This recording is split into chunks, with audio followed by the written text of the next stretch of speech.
Chapter 1483. Besieged Xiaoxian was disoriented by the earth-shattering noise. Before she could react, a piercing whistle echoed through the intermediate camp. In swift succession, Sun Bai, Sun Qian, and others shouted, "Enemy attack! Quick! Prepare to defend! Hurry up!" Under the leader's commands, the guards swiftly armed themselves and assumed their positions. The ordinary followers, engulfed in chaos, were left unattended as everyone focused on the impending threat. Cavalries approached with lightning speed, catching Xiaoxian off guard. In the blink of an eye, they were upon her. Charge! Kill! The thunderous battle cries sent shivers down spines. Horses neighed, hooves raised dust, and a formidable group of at least 100 warriors brandishing bright sabers and long swords charged forward with deadly intent. The ground quivered. Fire! Fire! Fire! Both sides issued the order simultaneously. Arrows hissed through the air, intertwining like locusts, and sharp, cold arrowheads aimed straight for their targets. The camp descended further into chaos, with a cacophony of screams and cries filling the air. Xiaoxian, with a pale face, stood amidst the chaos, flanked by Li Xia, Li Qiu, and Mian Mian, while Yi took a sturdy stance in front of them. Xiaoxian activated her superpower, using roots to trip the oncoming horses. The galloping horses, too fast to evade, succumbed to the trap. Dozens of them knelt down, unleashing screams and neighs, tossing some riders off in the process. In the blink of an eye, dozens of horses fell in a spectacular scene. Get off the horse! Get off the horse! Charge forward and kill! The opposing party was clearly caught off guard by the unexpected turn of events. Seeing the inevitability of the battle, Sun Bai, Sun Qian, and the others seized the opportunity. As the opposing horses collided and chaos ensued, Sun Bai waved his hand and commanded, "Team 1, Team 2, Team 3, follow me and fight our way out. Archers, get ready. The rest of you, hold your positions. Brothers, charge."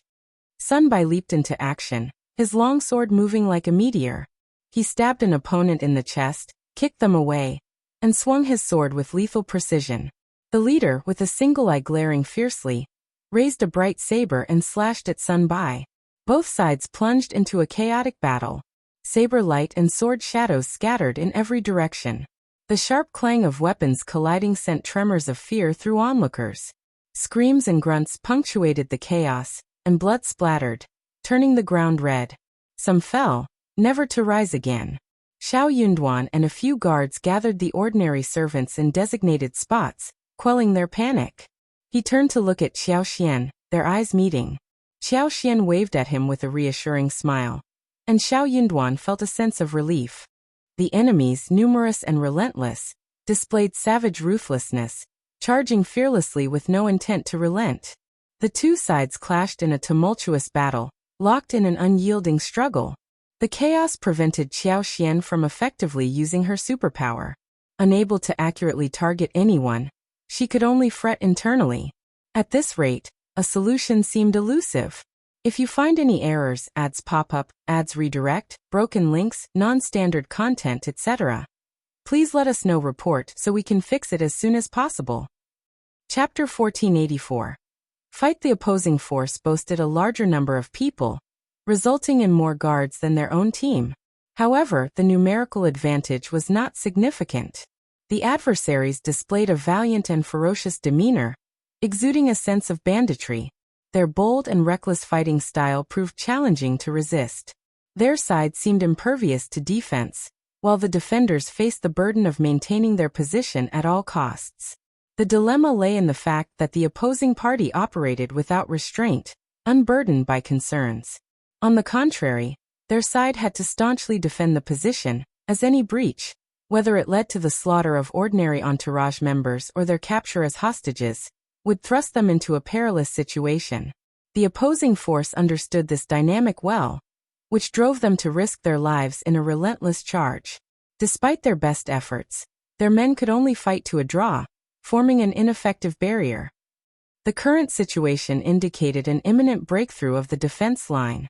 Sun Bai, Sun Qian, and the corps leaders, acutely aware of the impending threat, felt a sense of extreme anxiety.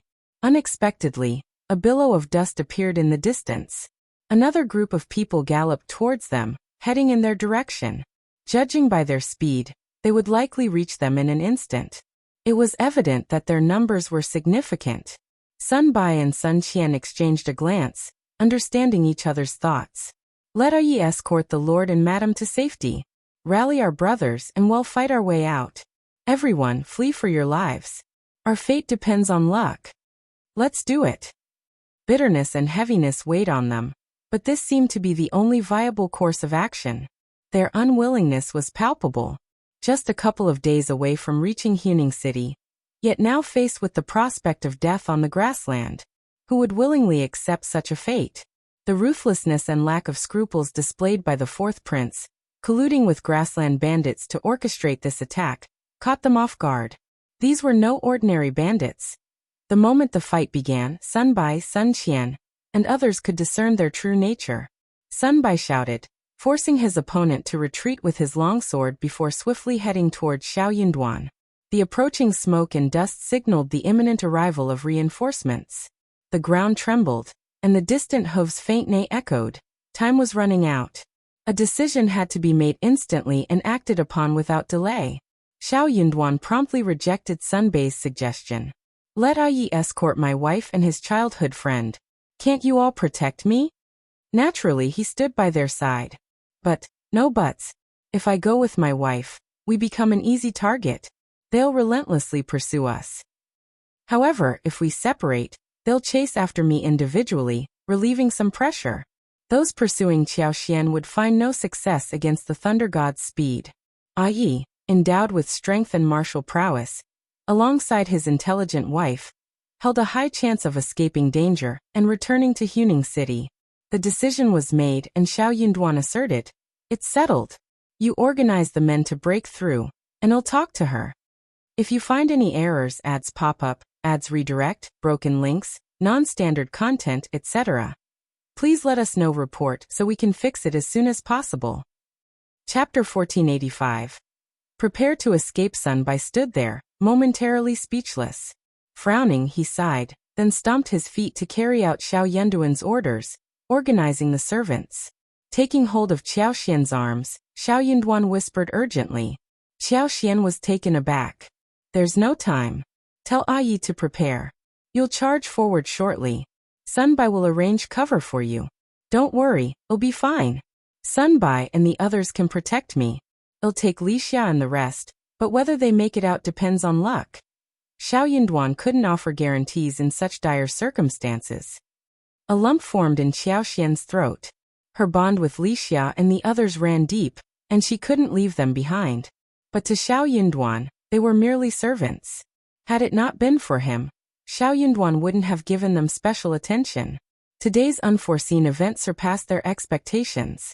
The chances of escape hinged on life itself. Suddenly, Qiao Xian had an idea. She held on to Xiao Yunduan and said, Husband, it might not be an enemy.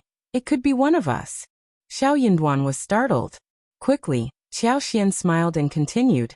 I don't believe they're enemies. They don't need to approach in two separate groups. If they truly belong to our side, wouldn't it be better to combine forces and attack simultaneously? Don't forget, we're close to Huning City, with numerous garrisons within 100 miles. Who's to say? Xiao Yunduan's eyes flickered as he began to consider. Qiao Xian chuckled. Shall we make a bet? She gazed at him with bright black eyes, a faint smile gracing her red, full lips. The curve of her eyes and the flicker within spoke of her confidence and brightness. Xiao Yunduan couldn't help but be excited by her words. What she suggested made perfect sense. With that in mind, he decided to take the gamble. Even if they lost, there would still be time to escape later. Having Sun Bai, Sun Qian, and Yi by their side made the couple's escape a manageable task. For the others, escaping now would likely result in heavy casualties, and the outcome wouldn't differ much if they waited. On the other hand, if the bet proved correct, there would be no need for anyone to escape, and no harm would befall them. The gamble seemed too favorable to pass up. Xiao Yunduan erupted into laughter. All right, let's take the gamble. You've always been lucky and I trust you. Qiao Xian smiled. We are both lucky. The couple exchanged grins. Xiao Yunduan immediately sought out Sun Bai. Sun Bai was taken aback by his words, contemplated it, and eventually agreed. Indeed, the distinction between fighting their way out now or later wasn't significant. In that case, they decided to wait.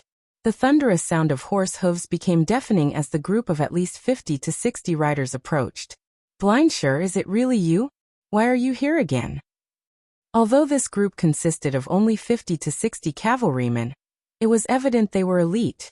All had arrows notched, aimed at the battlefield where the two sides had ceased their deadly conflict.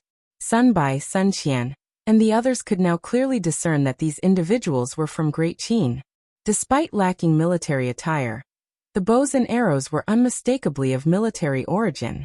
If you find any errors, ads pop up, ads redirect, broken links, non-standard content, etc., please let us know. Report so we can fix it as soon as possible.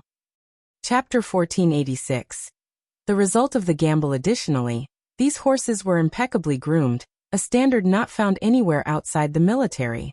In contrast to Blindsure and his companions' mounts, which varied greatly, Sun Bai promptly cupped his fists and declared in a resounding voice, "Brothers, we are escorting Princess Shuangfu and the Prince of Qingdis wedding envoy team.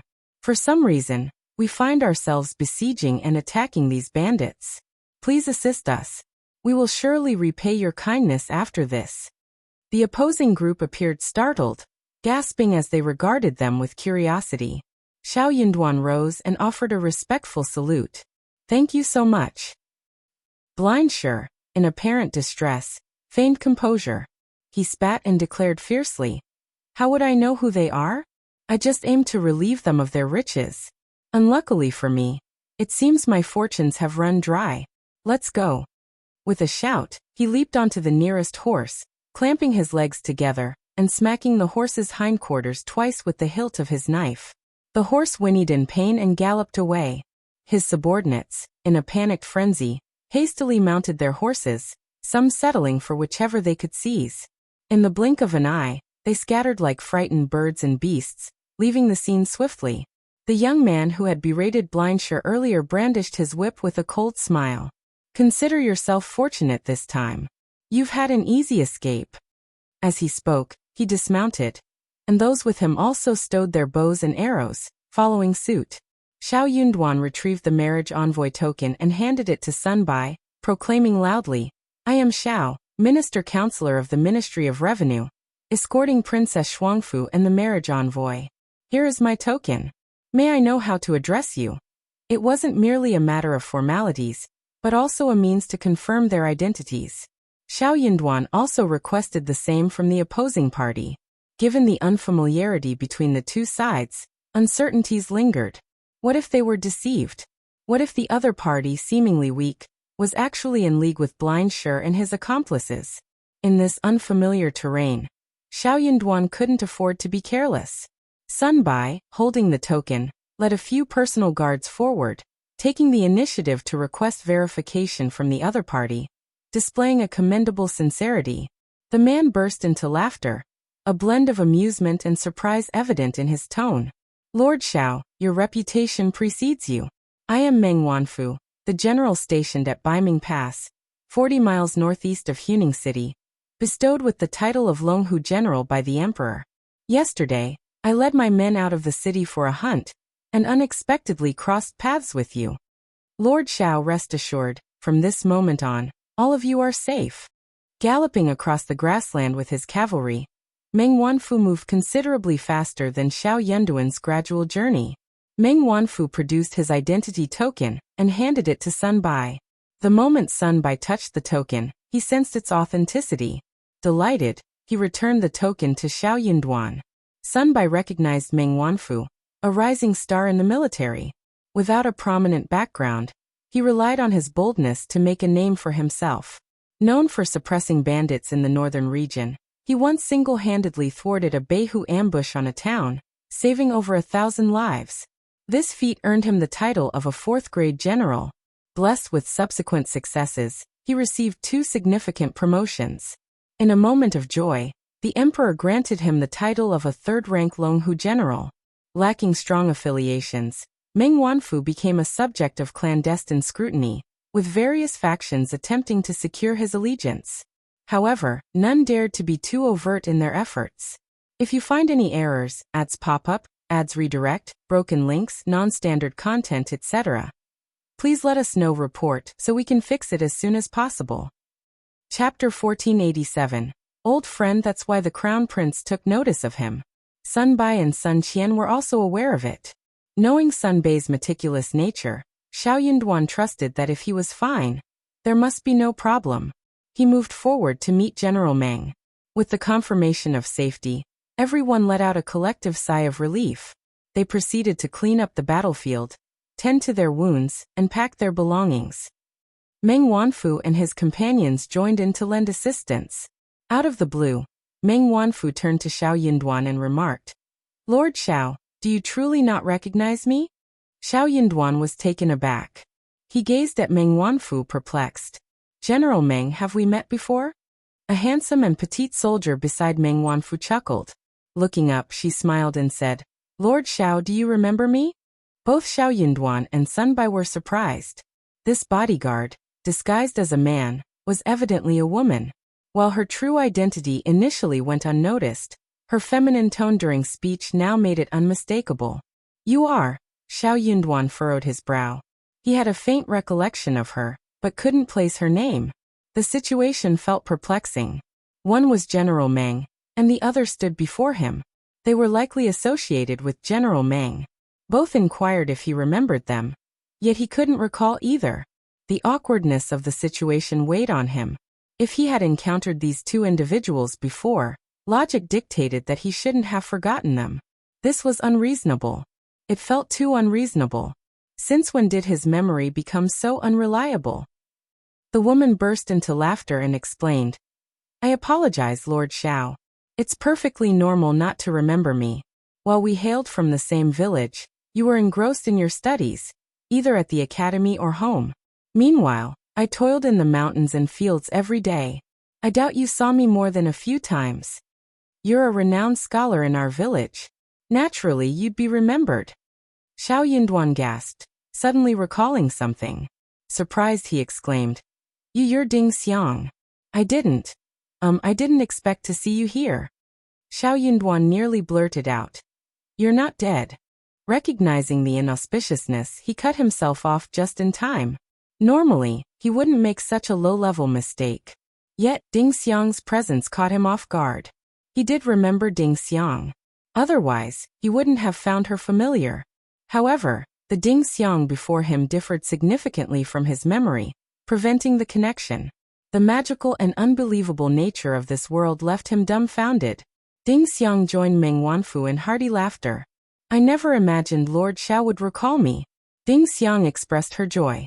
Meng Wanfu smiled, opting not to press Xiao Yunduan further. He respectfully bowed and said, "Lord Xiao, do you remember saving a man in a coma on your way home with Madame Xiao?" "That was me." While Xiao Yunduan might not recall Meng Wanfu could never forget his savior. Unaware of the capital's situation, the Lord Xiao before them matched the image in Meng Wanfu's mind. Ding Xiang's mention of Shouting Village aligned with what Madame Xiao had conveyed. Everything fell into place. If you find any errors, ads pop up, ads redirect, broken links, non-standard content, etc., please let us know. Report so we can fix it as soon as possible. Chapter 1488. What godly luck is this? Xiao Yunduan recollected the incident, widening his eyes in astonishment. That's you." Meng Wanfu chuckled. "Indeed. Lord Xiao, both you and Madame Xiao are my saviors. Never expected to cross paths today. Fate works in mysterious ways, ha ha ha." Xiao Yunduan couldn't help but join in the laughter. Meanwhile, Sun Bai, Sun Qian, and the others were left dumbfounded. What kind of magical spectacle was unfolding? What extraordinary stroke of luck was this? Life, indeed, teemed with surprises. Meng Wanfu continued. Lord Xiao's triumph in the Primus made Madame Xiao incredibly proud. She spoke highly of your village, foretelling a bright future. I remember the person who aided me was also from Shouting Village. Truly, Shouting Village is blessed. Little did I expect that you, Lord Xiao, were that person." Ding Xiang chuckled. "On that note, Madame Xiao is also my savior." If she hadn't secretly provided me with food back then, I doubt I'd have had the strength to scale the wall, let alone escape. Emotions welled up in Ding Xiang. Xiao Yunduan, at a loss for words, could only offer a helpless expression. After a brief exchange, Xiao Yunduan gathered that their awareness of the capital's affairs was limited. They remained oblivious to the developments between him and his wife or her involvement in Princess Shuangfu's wedding party. Understandably, the distant capital held little relevance to the border soldiers. They seldom concerned themselves with events in the capital, deeming them unrelated and inconsequential. Smiling, Xiao Yunduan added, "My wife is among the guests accompanying Princess Shuangfu on her journey to be wed. Initially she was conversing with the princess and is currently with the envoys, so you..." "Really?" Ding Xiang's eyes sparkled with surprise and delight. "Is Madame Xiao truly here?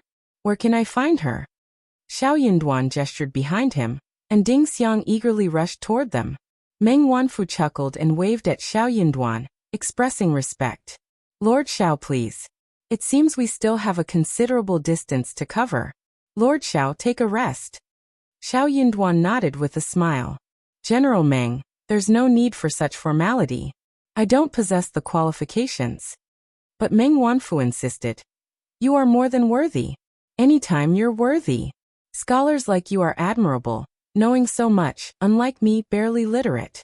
Besides, you're my savior." Xiao Yunduan countered.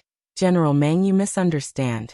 Even without our assistance, you would have carved out your own path to success. We merely lent a helping hand. General Meng, let's not bring this up again. I'm not deserving of such praise." Meng Wanfu laughed heartily. "All right, let's drop the topic. In short, if Lord Xiao ever needs my assistance, just ask." Xiao Yunduan's thoughts turned to Qi. He contemplated seeking Meng Wanfu's help, given that Qi was also in the area. However, broaching the subject now seemed inappropriate. He would address it in a few days. Ding Xiang spotted a group of busy women on the hill and hastened toward them. Initially oblivious, Li Xia, Li Qiu, and the others were taken aback when they saw her approaching their mistress. They quickly intercepted her. "My lord, you!" Ding Xiang burst into laughter and, realizing her attire, explained with a smile. "I'm a woman just like you. Please don't stop me. Where is Madame Xiao? I'm an old friend. If you find any errors, ads pop up, ads redirect, broken links, non-standard content, etc., please let us know. Report so we can fix it as soon as possible." Chapter 1489. Old friend Li Xia and Li Qiu were bewildered. An old friend. Ding Xiang scanned the surroundings and spotted Xiao Xian. With a cheerful smile, she waved her hands and called out, "Madame Xiao! Madame Xiao!" Her melodic voice confirmed her identity as a woman. Xiao Xian looked up and recognized her. Stunned. "You are?" Ding Xiang spared Xiao Xian the guessing game. Lifting her head, she beamed with a bright smile. "Madame Xiao, I am Ding Xiang from Shouting Village. You visited me that night and brought me food." Ding Xiang. Xiao Xian echoed Xiao Yunduan's surprise, nearly bursting with excitement. "Ding Xiang. I knew you would be all right. I had a feeling back then. I never expected this." Ding Xiang chuckled and nodded emphatically. "Yes, I'm perfectly fine." Despite their brief encounter, the unique circumstances had etched Ding Xiang in Xiao Xian's memory. Meeting an old friend from such a distant place, and with Ding Xiang's warm reception, the two instantly felt a strong connection. As the two groups merged and resumed their journey, Ding Xiang had changed into simple women's clothes and settled into Xiao Xian's wagon. Curious, Ding Xiang inquired about the reactions of her former supreme-grade family after her departure. Xiao Xian candidly shared the details, and Ding Xiang, unfazed by her grandparents' response, flashed a cold smile. Hearing about the rift between Ding Xiang's family and the supreme-grade family due to her death, her eyes moistened. She discreetly tilted her head, wiping away a few tears. Blaming them for their perceived weakness had been a constant, even after gaining wealth. However, Xiao Xian's revelations seemed to dissipate the resentment, bringing clarity. While her awakening came at the cost of her life, the understanding dawned that her death would render it all meaningless. Recognizing the deep-seated issues in her family, Ding Xiang grasped that change wouldn't come easily, especially given her father's history of oppression and her mother's meek nature. As Qiao Xian reassured her about her family's well-being, Ding Xiang found solace. The news of her supposed demise, while initially upsetting, ultimately reassured her of their love. Even with a changed heart, the familial connection remained in her blood. Grateful for not having perished, Ding Xiang found comfort in Qiao Xian's words. She expressed her joy and proposed calling each other sisters. With a nod and a smile, Qiao Xian agreed. "If you don't mind, we can indeed call each other sisters. If you find any errors, ads pop up, ads redirect, broken links, non-standard content, etc., please let us know report so we can fix it as soon as possible." Chapter 1490. Background. Of course not. You're the wife of the Primus. You're amazing. I'm the one who doesn't mind. Ding Xiang smiled and expressed her gratitude. Sister, brother-in-law are all good people. Thank you for what you've done for my father and the others. I'm relieved to know that they're all fine. As she spoke, she chuckled. As for that family, when I go back with old Ming one day, I'll teach them a lesson. Now that our family has cut ties with them, that's great. We don't have to worry about anything anymore. Now that Ding Xiang was financially stable, she looked forward to returning and asserting herself. She was determined not to miss the opportunity. Ding Xiang expressed regret and jokingly said, "It's a pity that they're not living a glorious life now. Sigh, I can't wait for them to live a prosperous life now. When they lose everything and fall heavily, it will be even worse and harder to accept." Qiao Xian was left speechless. It sounded quite reasonable. When Ding Xiang discreetly left the village, a caravan happened to be traveling from the county to the provincial capital. She fabricated a pitiful background, claiming she was going to the provincial capital to seek refuge with her relatives. She pleaded with the caravan to take her along, and offered to help in return.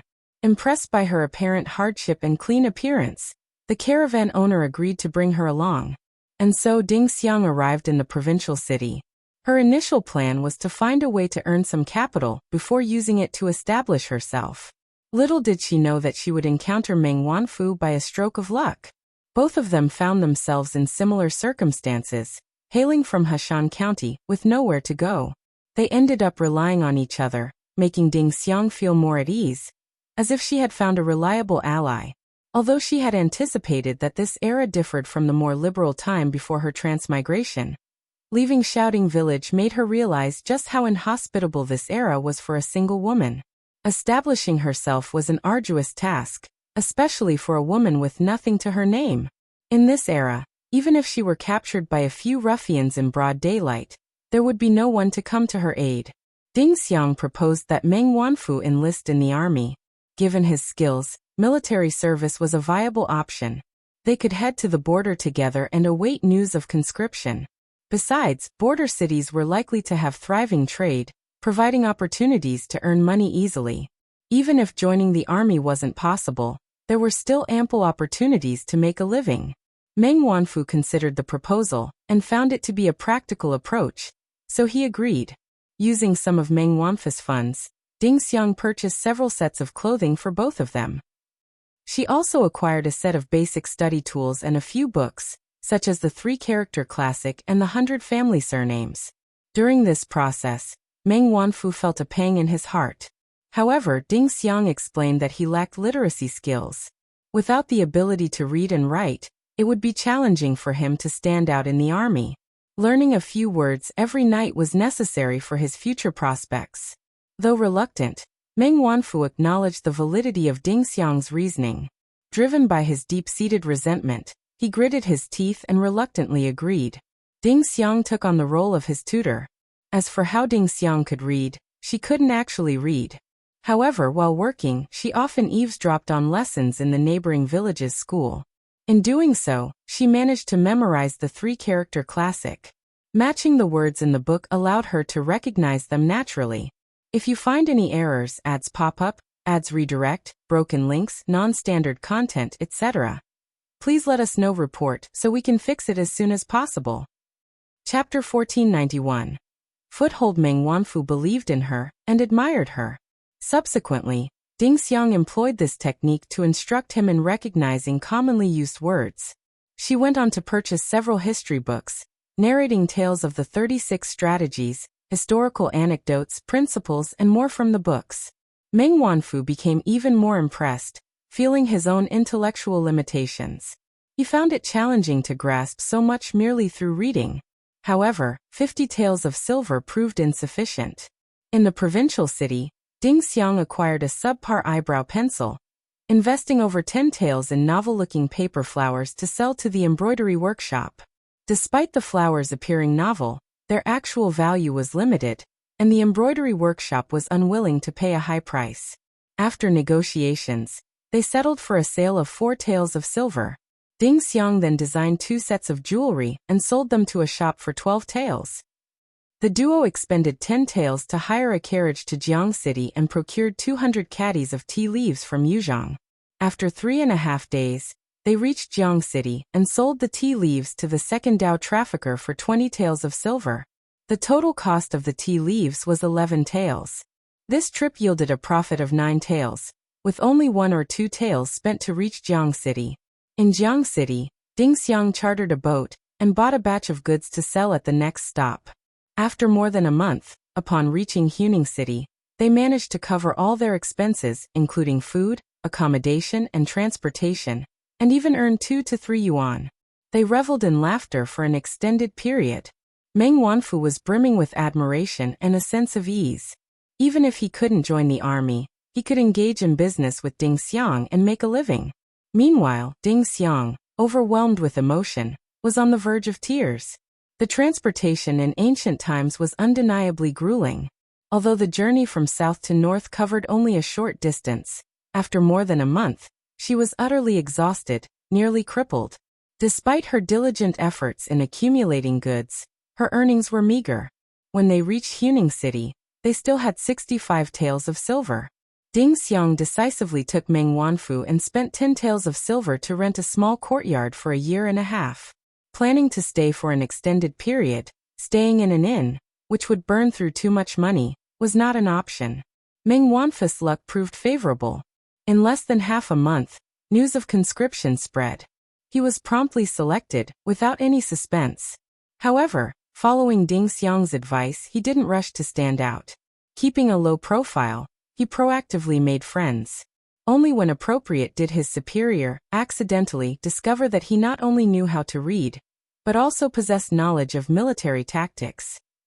Consequently, he swiftly became a member of a general's personal army. Later, Ding Xiang devised a plan for him, and with his intelligence and the fortune of survival, he thrived. Meanwhile, with Meng Wanfu managing her business in Huning City, Ding Xiang's enterprise flourished. She became a renowned businesswoman in the city. Naturally and seamlessly, the two of them married 2 years ago. Meng Wanfu respected and indulged Ding Xiang, never imposing restrictions. When someone offered him a concubine, Ding Xiang wielded a whip and kicked at the door, nearly scaring the person to death. Now, in the military camps around Huning City, everyone knew that Madame Meng was formidable and possessive. No one dared to present General Meng with concubines anymore. Curious about their well-being, Ding Xiang inquired about Xiao Xian and Xiao Yunduan. She couldn't help but express concern. "Sister, you're a kind-hearted person. I fear those madams and young ladies in the capital aren't to be trifled with. Have they mistreated you in the capital? Will Lord Xiao protect you? If you find any errors, ads pop up, ads redirect, broken links, non-standard content, etc., please let us know. Report so we can fix it as soon as possible." Chapter 1492. Remember, Xiao Xian had married beneath his status, but with Xiao Yunduan now favored in the East Palace, Ding Xiang was unsure if he would become arrogant or develop undesirable habits as a result. Ding Xiang genuinely cared about Xiao Xian. Internally sweating, Xiao Xian felt stressed under Ding Xiang's concerned gaze. She had never expected someone to describe her as innocent, which left her feeling a bit embarrassed. Ding Xiang persisted. "I truly consider you one of us. If you ever face any injustices, you must inform me. I will ensure justice is served." Having no close relatives and viewing the Ding family as enemies, not family, Ding Xiang couldn't escape the estrangement in her heart. Although her parents' actions, fueled by the belief she was dead, brought relief, the emotional distance remained. Xiao Xian stood out as the only one who offered support during her troubled times, providing the warmth and comfort she craved. This kindness was etched in her memory, a sentiment she would carry with her for the rest of her life. Hearing Ding Xiang's tone, Xiao Xian couldn't help but laugh. She shook her head and replied, "My husband treats me well. He's a good man and am not mistreated. If he ever mistreats me in the future, I'll turn to you for help." "All right, don't forget." They exchanged smiles. Both were curious about each other's cities. Ding Xiang about the capital, and Xiao Xian about Huning City. They engaged in conversation throughout the day, parting only when they set up camp at night. With dozens of elites led by Meng Wanfu and Ding Xiang now in their group, everyone felt more secure. With Meng Wanfu standing alone, the fourth prince's subordinates wouldn't dare to act recklessly unless they went insane. Xiao Wei, almost recovered from her injuries, learned about Meng Wanfu and Ding Xiang's identities. In the evening, during their camp setup, she had someone assist her in greeting Ding Xiang. After visiting Xiao Yinduan, Xiao Xian returned to find Xiao Wei conversing with Ding Xiang. Ding Xiang, lowering her eyes, wore an unreadable expression. Disdain crossed Xiao Xian's face as she observed Xiao Wei. Xiao Wei always exuded confidence, but not everyone who seemed close to her agreed with her or considered her a friend. Birds of a feather flock together, and Xiao Wei was not part of that flock. Sensing Xiao Xian's return, Ding Xiang looked up, greeted her with a smile, and stood up. "Sister." Xiao Xian smiled, taking a seat beside her. "What were you discussing?" At the affectionate use of sister by Ding Xiang, Xiao Wei's smile froze, replaced by burning jealousy and anger. What audacity! Why was Xiao Wei always present, ingratiating herself with Madame Meng so quickly? How shameless! Envy flared within her.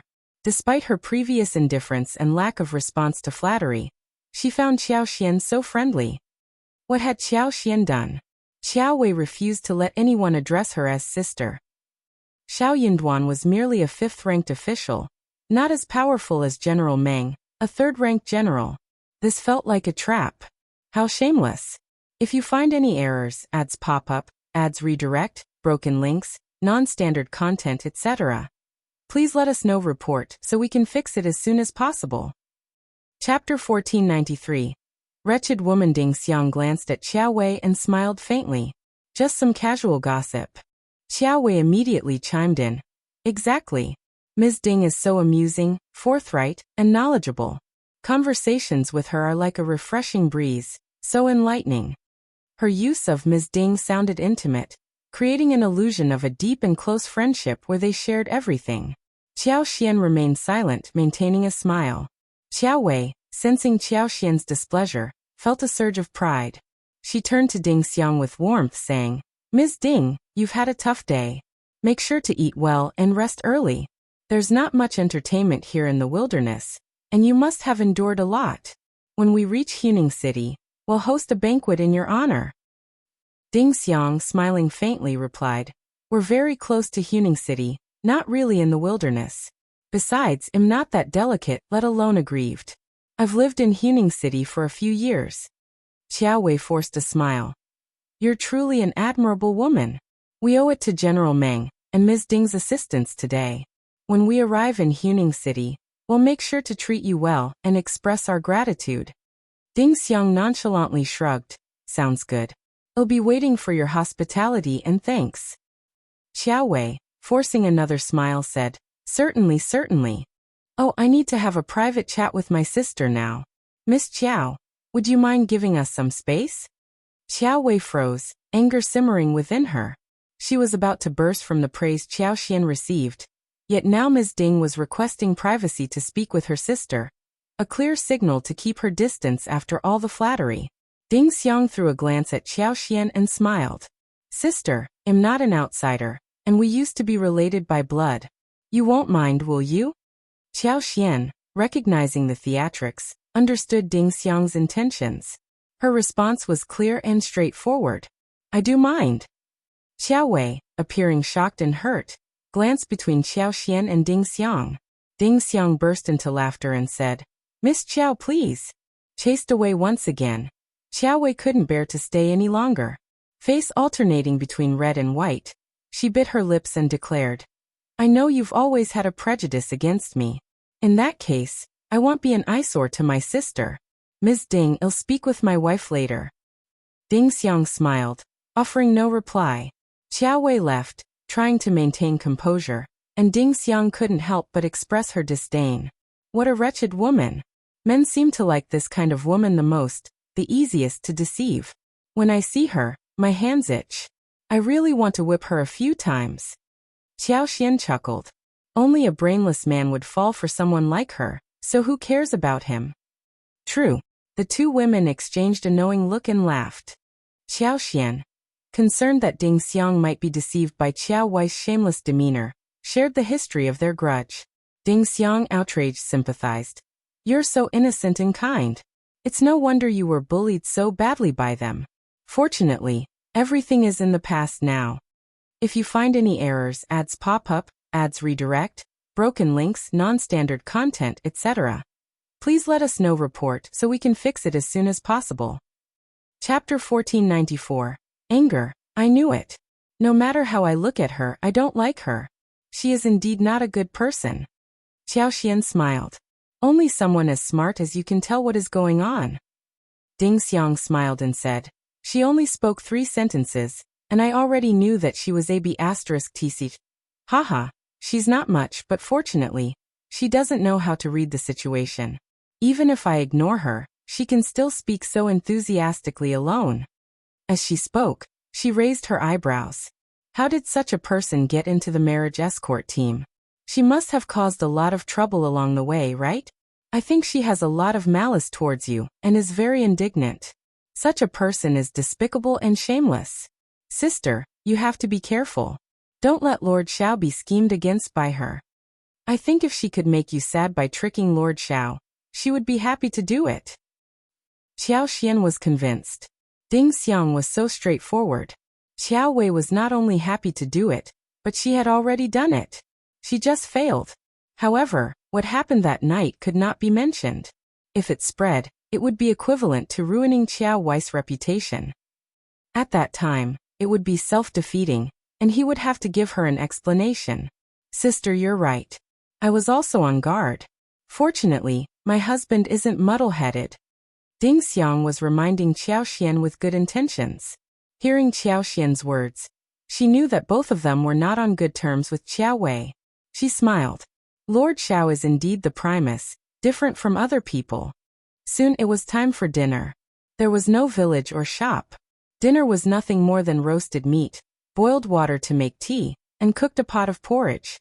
If they were lucky, they could get some green vegetables and bones to make a pot of soup. If they were unlucky, they could only drink a bowl of porridge and a bowl of tea to relieve their boredom. When Ding Xiang and the others came out, the dry rations they brought were still very fresh. Although they were hard and could be used as bricks to smash people, they tasted delicious after being soaked in meat soup. After dinner, Ding Xiang ignored Qiao Wei, who was buzzing around like a fly, so she took Qiao Xian for a walk and walked around for a while before they came back. Qiao Wei had not recovered from her leg injury yet, so she could not follow him at all. She could only watch as he gave up, feeling very resentful. She was sure that Qiao Xian had said bad things about her in front of Ding Xiang, so Ding Xiang disliked her and ignored her. When she saw Qiao Xian, she looked as if she wanted to eat her up. Seeing her expression, Qiao Xian guessed what she was thinking. She chuckled inwardly. She had told Ding Xiang a lot of things, but she was telling the truth. She had never wronged Qiao Wei. Qiao Xian did not explain her relationship with Ding Xiang either. It was not until they arrived at Huning City and moved into the station that Qiao Xian told Qiao Wei about Ding Xiang's identity with a smile. Hearing the blank look on Qiao Wei's face, Qiao Xian could laugh for half a year. Qiao Wei was so angry that her face turned pale. She gritted her teeth. So that was what happened. So Ms. Ding was from Shouting Village, and Qiao Xian had helped Ms. Ding a lot when she was still in Shouting Village. That was why Ms. Ding had been so close to her from the beginning. It was no wonder that Ms. Ding had a strange look in her eyes when she said some words about Qiao Xian. Thinking of her schemes, Qiao Wei felt both embarrassed and annoyed. That damn bitch had played her like a fool. If you find any errors, ads pop up, ads redirect, broken links, non-standard content, etc., Please let us know report so we can fix it as soon as possible. Chapter 1495. Returning to Huning City, they finally arrived at Huning City safely. Everyone heaved a sigh of relief. They had finally returned to Great Qin's territory. Although Huning City was still far from the capital, and it would take at least half a month to return to the capital, this was still their own territory. At least they could stay in an inn every night. If they were lucky, they could even stay in a courier station. It was much better than those in the wilderness. Everyone had been frightened along the way, so Xiao Yunduan ordered them to rest in Huning City for 3 days, and then return to the capital. In these 3 days, everyone had to sell all the goods they brought back from Qingdi. Only very few valuable items were allowed to be stored in their respective luggage. They had to be covered up and not reveal their tracks. The imperial court had its own rules and regulations that could not be violated. If they openly transported goods back to the capital, it would be too unbecoming of the imperial court. When Ding Xiang found out about this, she waved her hand and called the shopkeepers and stewards under her to wrap up all the goods and give everyone the most favorable price. Everyone was overjoyed and praised General Meng's advanced righteousness. Meng Wanfu sent more than half of his men back to Baiming Pass, leaving only a dozen guards to stay in Huning City with Ding Xiang for a few days. They would return to Baiming Pass after Xiao Yunduan and Xiao Xian returned to the capital. Ding Xiang and Xiao Xian were very close to each other, so she showed Xiao Xian around Huning City enthusiastically, hoping that Xiao Xian could stay in Huning City for a while longer. The two of them also agreed to come and visit often in the future when they were free. The distance between the capital and Huning City was not very far. If they traveled by a light car, they would be able to arrive in 6 to 7 days. Anyway, they all had a lot of time. Knowing the relationship between Ding Xiang and Xiao Xian, Qiao Wei felt too embarrassed to approach Ding Xiang again. Although she wanted to join them, she realized it would only result in embarrassment. While Xiao Xian and Ding Xiang were out exploring, Qiao Wei refrained from following them. However, upon Xiao Xian's return to the station in the evening, Qiao Wei angrily stopped her to vent her frustration through complaints and mockery. Li Xia, Li Qiu, and Mianmian's expressions darkened, their desire to give Qiao Wei a few slaps evident. Despite the provocation, Xiao Xian had no time to engage with her. She started scolding Qiao Wei, but abruptly pushed her away and left. Furious, Qiao Wei struggled to catch her breath and went back to her room, unleashing her anger by cursing loudly and even smashing a few decorations. Qiu He, who had recovered from her injuries, tried to calm Qiao Wei down. Qiao Wei, seething with rage, questioned her in a low voice. "Why are those people so useless?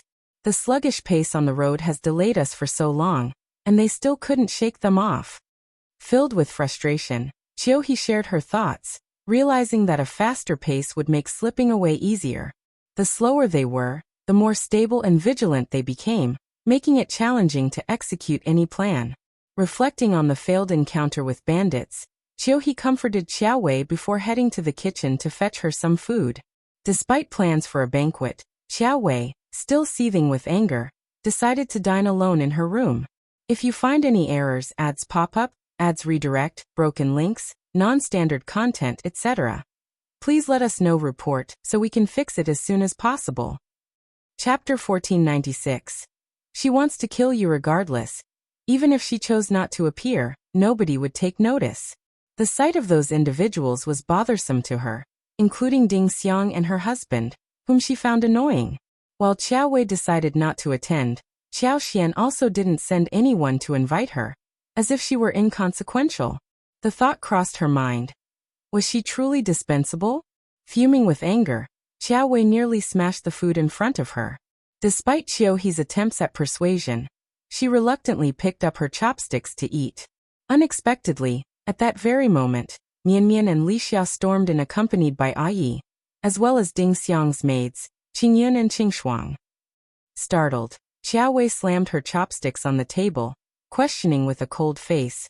"What are you attempting by barging into my room with so many people?" Unfazed, nobody paid any attention to her. Li Xia poured soup into a bowl and placed it on the table, gently pushing it in front of Qiu He. With a polite tone she said, "Sister Qiu He, please eat." Perplexed, Xiao Wei looked at Qiu He for an explanation. Qiu He's expression shifted slightly. She stood still, neither moving nor speaking. Infuriated, Xiao Wei slammed the table, angrily shouting, "Li Xia, what are you doing? What is the meaning of this?" Li Xia continued to gaze at Qiu He without blinking. "Considering the time we've spent together, is this the respect you show? Or perhaps, the soup I personally scooped is not worthy of you, Sister Qiu He?" Frowning, Xiao Wei demanded, "What is the purpose of all this? Explain." Li Xia replied, "Or is it that you don't have the courage to drink it at all?" Qiu He's heart trembled, and her expression darkened even further. How did they know? It was impossible. Xiao Wei felt increasingly bewildered and suspicious. With a dark expression, she refrained from speaking. Li Xia picked up the soup bowl and extended it towards Qiu He. "Sister Qiu He, please." Qiu He chuckled lightly, saying, "This is quite unexpected. I didn't anticipate such high praise from you. Since you're so considerate, how can I refuse your goodwill?" Smiling, Qiu He accepted the soup bowl, gently stirring its contents with a spoon. She scooped up a spoonful, blew on it, and brought it to her mouth. Suddenly, she hurled the bowl at Li Xia, swiftly turning and leaping towards the open window. Her movements were remarkably agile, and she vanished before everyone's eyes in the blink of an eye. Simultaneously, Yi pursued her. Xiao Wei's expression shifted and she exclaimed, "What are you attempting?" Unaware of Qiu He's true identity, Xiao Wei assumed Qiu He had been exposed, and Li Xia and the others were deliberately causing trouble to capture her. Terrified, she wondered if Qiu He's exposure also meant her own. The fear consumed her. Li Xia and the others exchanged sympathetic glances. "Miss Qiao, don't you understand? There's poison in this soup. You're trying to poison me. Miss Qiao, do you think harming you would require such elaborate tactics? There were numerous opportunities along the way." Li Xia sneered and declared, "Since you're having trouble grasping the situation, let me clarify. The poison in this soup was planted by Qiu He under the watchful eyes of those monitoring her. It was Qiu He who intended to poison Miss Qiao." "That can't be possible!" Xiao Wei screamed, her face turning ashen. She was genuinely taken aback. While initially deeming it implausible, Xiao Wei couldn't ignore the sincerity in Lixia's words. As Li Xia pointed out, if someone like Qiao Xian wanted her eliminated, they wouldn't resort to such elaborate schemes. If you find any errors, ads pop up, ads redirect, broken links, non-standard content, etc., please let us know. Report so we can fix it as soon as possible. Chapter 1497 Truth. But how could Qiu He do this? Why? How dare she? Whose idea was this? Xiao Wei felt a sudden wave of terror, unable to comprehend what she had done to warrant such treatment. Seeing her dazed and confused state, Li Xia compassionately explained, "Miss Qiao, this may seem perplexing. Why would Qiu He want to end your life? The answer lies in the strategic implications. Your demise here in the relay station would cast our lord and madams as the prime suspects. They would be defenseless. As an officially registered escort, your death would provide ample grounds for accusation. Our lord would find himself trapped, unable to escape prison. His reputation might be tarnished, and he could even face mortal danger. In the grand scheme, you're just a pawn strategically employed to target our lord and madam." Xiao Wei collapsed to the ground, a thud resonating through the room. All vitality seemed drained from her, her face drained of color as she stared ahead with vacant eyes. "Impossible, this is impossible," she protested, but the chill in her heart grew with each passing moment. She wasn't naive. Many things became clear with a bit of thought. The rift between her and Qiao Xian was no secret, and the long-standing grudge between the Qiao family and Qiao Xian was well known. The ongoing conflict with Qiao Xian was a public spectacle, yet everyone chose to turn a blind eye. Recalling the heated argument with Qiao Xian today, she realized Qiu He had deliberately fueled the flames with provocative words. Anger clouded her judgment, prompting her to intervene and stop Qiao Xian from further quarreling. It was also Qiu He's idea to skip today's banquet and deliberately stir up trouble for them. But after the events that unfolded today, culminating in her being poisoned to death, did most people assume Qiao Xian was the culprit seeking revenge? Xiao Xian's audacity stemmed from the backing of Xiao Yunduan, the crown prince's favored minister. With such support, she recklessly pursued her agenda without concern for consequences. Li Xia was correct. Xiao Yunduan was the primary target of this intricate plot. Xiao Wei was merely a pawn meant to be sacrificed. Escaping suspicion for murder was a formidable challenge for Xiao Yunduan, given the tangled web of old and new grievances, coupled with the encouragement provided. The orchestrator behind the scenes wouldn't allow him an easy escape. It made sense. Xiao Wei bit her lip so hard it almost bled. It dawned on her why someone had sought her out, compelling her to join the escort team. The incentives presented were tempting. They wanted her to keep tabs on Xiao Xian and Xiao Yunduan, stirring up trouble to eliminate them. In return, a life of wealth awaited her. Even though the person's identity seeking her out wasn't explicitly confirmed, the unmistakable hints led her to believe it was the fourth prince. She placed unwavering trust in the fourth prince's capabilities, relying on his assurance without doubt. Little did she know that this was not a path to a marriage alliance, but an irreversible journey. No wonder he remained silent throughout the journey. She casually and indifferently brushed him off when she couldn't dissuade him any longer, knowing it was a path of no return. If you find any errors, ads pop up, ads redirect, broken links, non-standard content, etc., please let us know. Report so we can fix it as soon as possible. Chapter 1498. No other choice in their perception. She seemed destined for demise from the very beginning to the end. Who would have the patience to engage in conversation with someone they considered already departed? A chill ran down Xiao Wei's spine, and her eyes welled up with tears. Lixia's voice cut through the air, cold and stern. Do you comprehend now? Your actions have brought significant trouble to our lord and lady. Those individuals may not be inclined to let you off lightly. Madam has declared that from today onward, Mian and Mian will be your constant companions. However, they are not at your beck and call. You cannot command them. Xiao Wei remained silent. She understood that Xiao Xian had instructed them to safeguard her life, but ultimately, Xiao Xian showed no concern for her own well-being. The protection extended only to herself and Xiao Yunduan. Gratitude eluded her. She only felt the bitter irony of the situation. Never had she imagined such a day in her relationship with Xiao Xian. Having spoken her piece, Li Xia exited the room with Li Qiu. Mian stayed behind. Mian would join later. Meanwhile, Yi failed to apprehend Qiu He alive. Cornered with no escape, Qiu He chose immediate suicide by poison. Fortunately, the courtyards were currently vacant. Yi swiftly reported the incident, and Sun Qian discreetly ordered someone to handle Qiu He's remains. A missing maidservant would draw no attention. After some time, 2 kitchen servants arrived in Xiao Wei's quarters. They shifted the table and arranged 2 dishes along with soup. Terrified and indignant, Xiao Wei couldn't fathom consuming anything. The sight of the dishes and soup intensified her sense of humiliation. Despite their seemingly immaculate appearance, she refrained from eating, and Mian refrained from urging her. Instead, Xiao Wei sat there, toying with her fingers, exuding a delicate and graceful aura. Xiao Wei seethed with anger. The impulse to reprimand Mian and release her frustration was strong, yet fear held her back. It was common knowledge that Mian was under the protection of Yi, an imposing figure with formidable strength and skills. Yi was stationed nearby, and any ill intentions towards Mian would undoubtedly incur his intervention. However, when Yi disciplined her, Xiao Xian remained uninvolved. Hatred consumed Xiao Wei. How had her life spiraled into such despair? The banquet concluded promptly.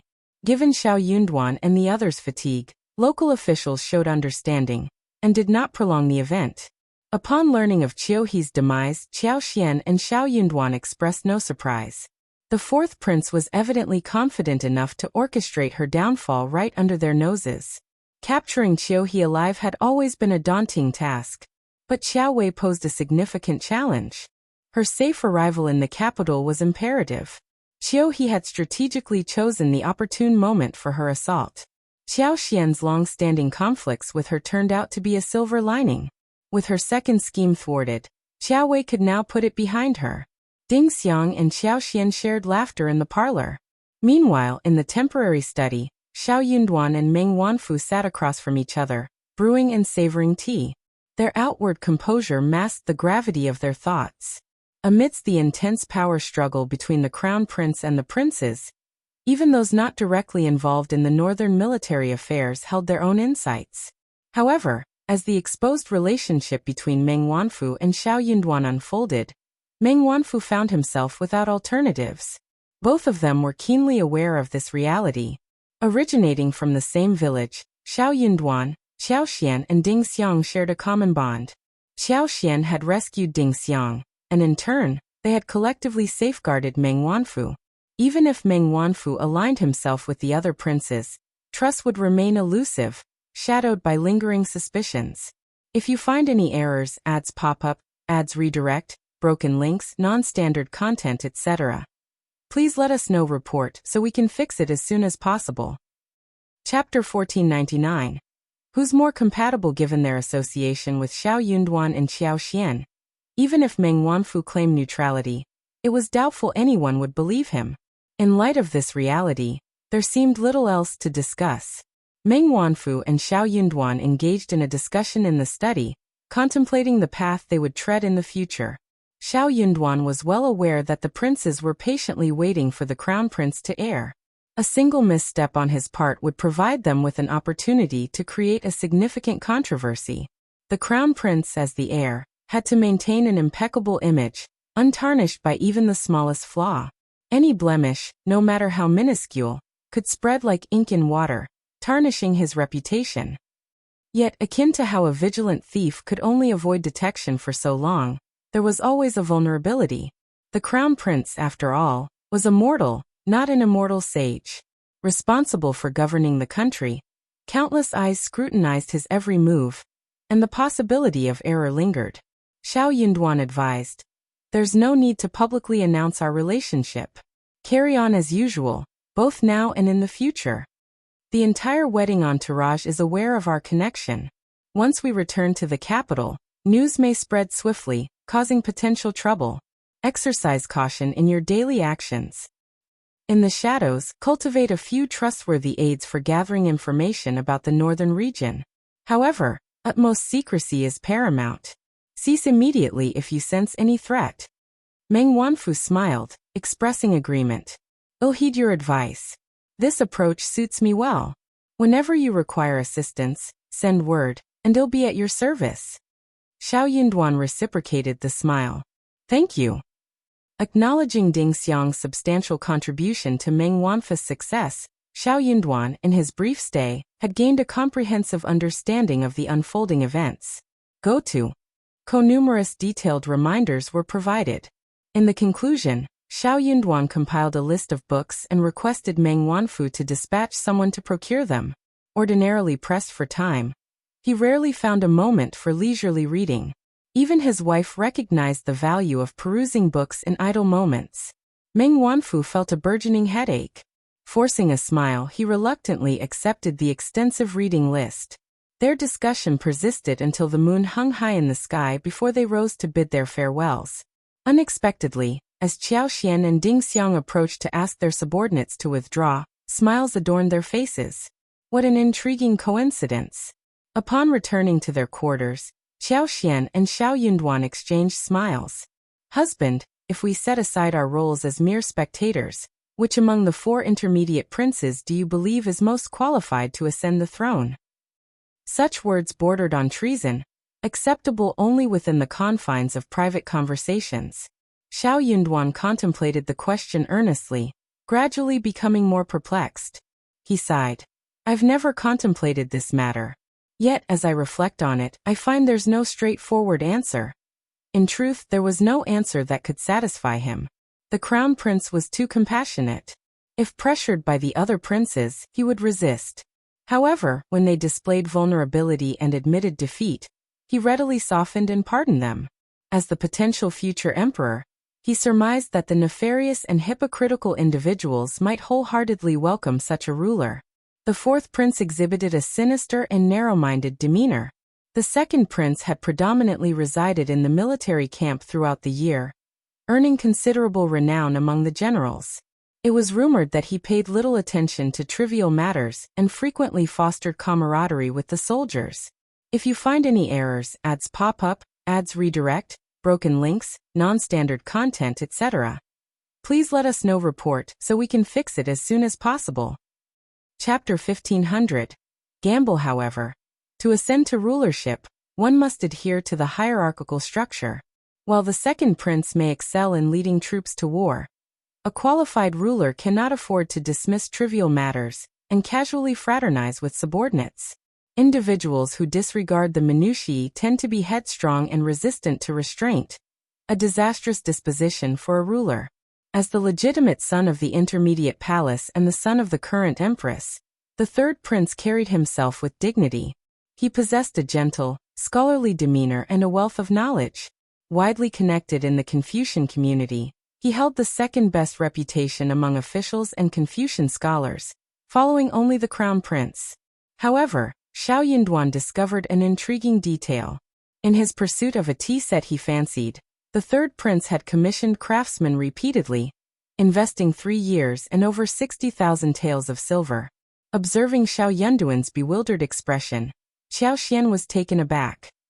Her initial query had been a whimsical one, not anticipating her husband's transformation into a fiendish strategist. "Husband, I didn't mean to say that casually or indifferently. In fact, it's entirely inconsequential. Don't dwell on it too much." Xiao Xian gently pulled at Xiao Yunduan's sleeve. Returning to the present, Xiao Yunduan managed a forced smile. "I didn't dwell on it much, but I thought of something else." Relieved to see clarity in his eyes again, Xiao Xian sighed and changed the subject with a smile, guiding him towards a moment of rest. In the blink of an eye, 3 days passed. Ding Xiang found it challenging to bid farewell to Xiao Xian. Mian Mian and Ai Yi too felt a tinge of sadness. Born and raised in Huning City, they doubted they'd return in the future. Despite lacking fond memories, it remained their hometown. Ever since the day she narrowly escaped death by poisoning at the hands of Qiu He, Xiao Wei underwent a sudden transformation. She became quiet and well-behaved, isolating herself in her room each day. No longer did she cause a commotion or seek out trouble. Xiao Xian instructed Mian Mian and Ai Yi to remain vigilant, emphasizing the need to keep a close eye on Xiao Wei and prevent any harm befalling her. As the troop disappeared around the corner, Ding Xiang looked at Meng Wanfu and smiled. Meng Wanfu proceeded to share with Ding Xiang the details of the discussion between Xiao Yunduan and himself. To his relief, Ding Xiang did not object. Contemplating their inevitable involvement with Xiao Yunduan and Xiao Xian, Ding Xiang decided to take a calculated risk. If they emerged victorious, a lifetime of wealth and glory awaited them. If they failed, they had ample time before the capital's changes affected their circumstances. This window allowed them to set up quietly and retreat unscathed. As long as they secretly arranged a retreat, they could face the future confidently. With resources at their disposal, they need not worry about living a carefree life. The world was vast, and communication and information transmission were rudimentary. The likelihood of being discovered after changing their appearance and starting anew was nearly negligible. Furthermore, they were merely peripheral figures. If they chose to escape, it mattered little to whomever the new ruler might be. He wouldn't invest much effort in pursuing them. Yet, Ding Xiang harbored a hope that the day of their escape would never come.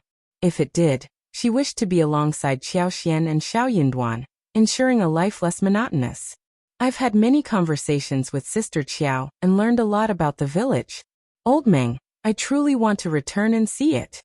Ding Xiang chuckled. Considering the circumstances of the Meng family, Meng Wanfu agreed, "Certainly. Also, help me go back and teach them a lesson. If you find any errors, ads pop up, ads redirect, broken links, non-standard content, etc., please let us know. Report so we can fix it as soon as possible." Chapter 1501. Send someone back. Ding Xiang chuckled and pondered for a moment before speaking. "I suddenly have no desire to return. However, sending a few individuals back seems fitting. It's crucial for those people to know we're still alive." "Agreed." Meng Wanfu responded without hesitation. Ding Xiang burst into laughter. "It's settled then." She promptly instructed Zhou Chong, Qing Yun, and Qinglan to bring along 12 personal guards. Laden with a considerable stack of banknotes and a meticulously crafted list, they also carried top-notch wolf skins, fox skins, beautiful jade carvings, and a box of gems. Riding straight to Yuzhong, they were on their way. After reconsideration, the couple altered their plans. Ding Xiang opted to send someone back to visit her parents, putting on a show of prestige in Shouting Village, but they would not venture to the Meng family. All the Meng's Bei families shared the same sect, and their population thrived. The situation was intricate, and it was only their branch that had plotted against Meng Wanfu in the past, not the entire family clan. Severing ties with the entire clan would be self-destructive, erasing their roots and fostering fear and prejudice among the people. It was certainly not the optimal choice. To impart a lesson to the two families that wronged them, others were unaware of the past details. Confronting them would be challenging, considering their limited understanding of the internal dynamics of the Meng family. Hence, it was wiser to let Meng Wanfu address the situation himself in the future, a more satisfying endeavor. Not only did Ding Xiang's party avoid Meng's Bei, but they refrained from uttering a word about Meng Wanfu. On the contrary, Zhou Cheng, Qingyun, and the others traveled in nimble carriages, reaching Yuzhong Province City half a month later. It was already the end of September. At the end of September, Yuzhong Province still embraced warmth, in stark contrast to Huning City where the winds had grown cold. There, frost clung to every morning and night, sending shivers down one's spine. Ko this season marked Yuzhang's prime, adorned with the jubilation of the harvest. Securing lodging in a province inn, they reserved a courtyard for a 2-day stay. Over these days, they meticulously procured items listed by Madame Ding Xiang. Since the intention was to return and make a grand display, they opted for an extravagant affair. Given the distance from Huning City, it made more sense to acquire various gifts in the province city. Each person went their separate ways. They purchased 50 to 60 pieces of high-quality silk and satin, 36 pieces of porcelain, jade, and other adornments. Additionally, they acquired 2 sets of 16 embroidered screens made with precious wood.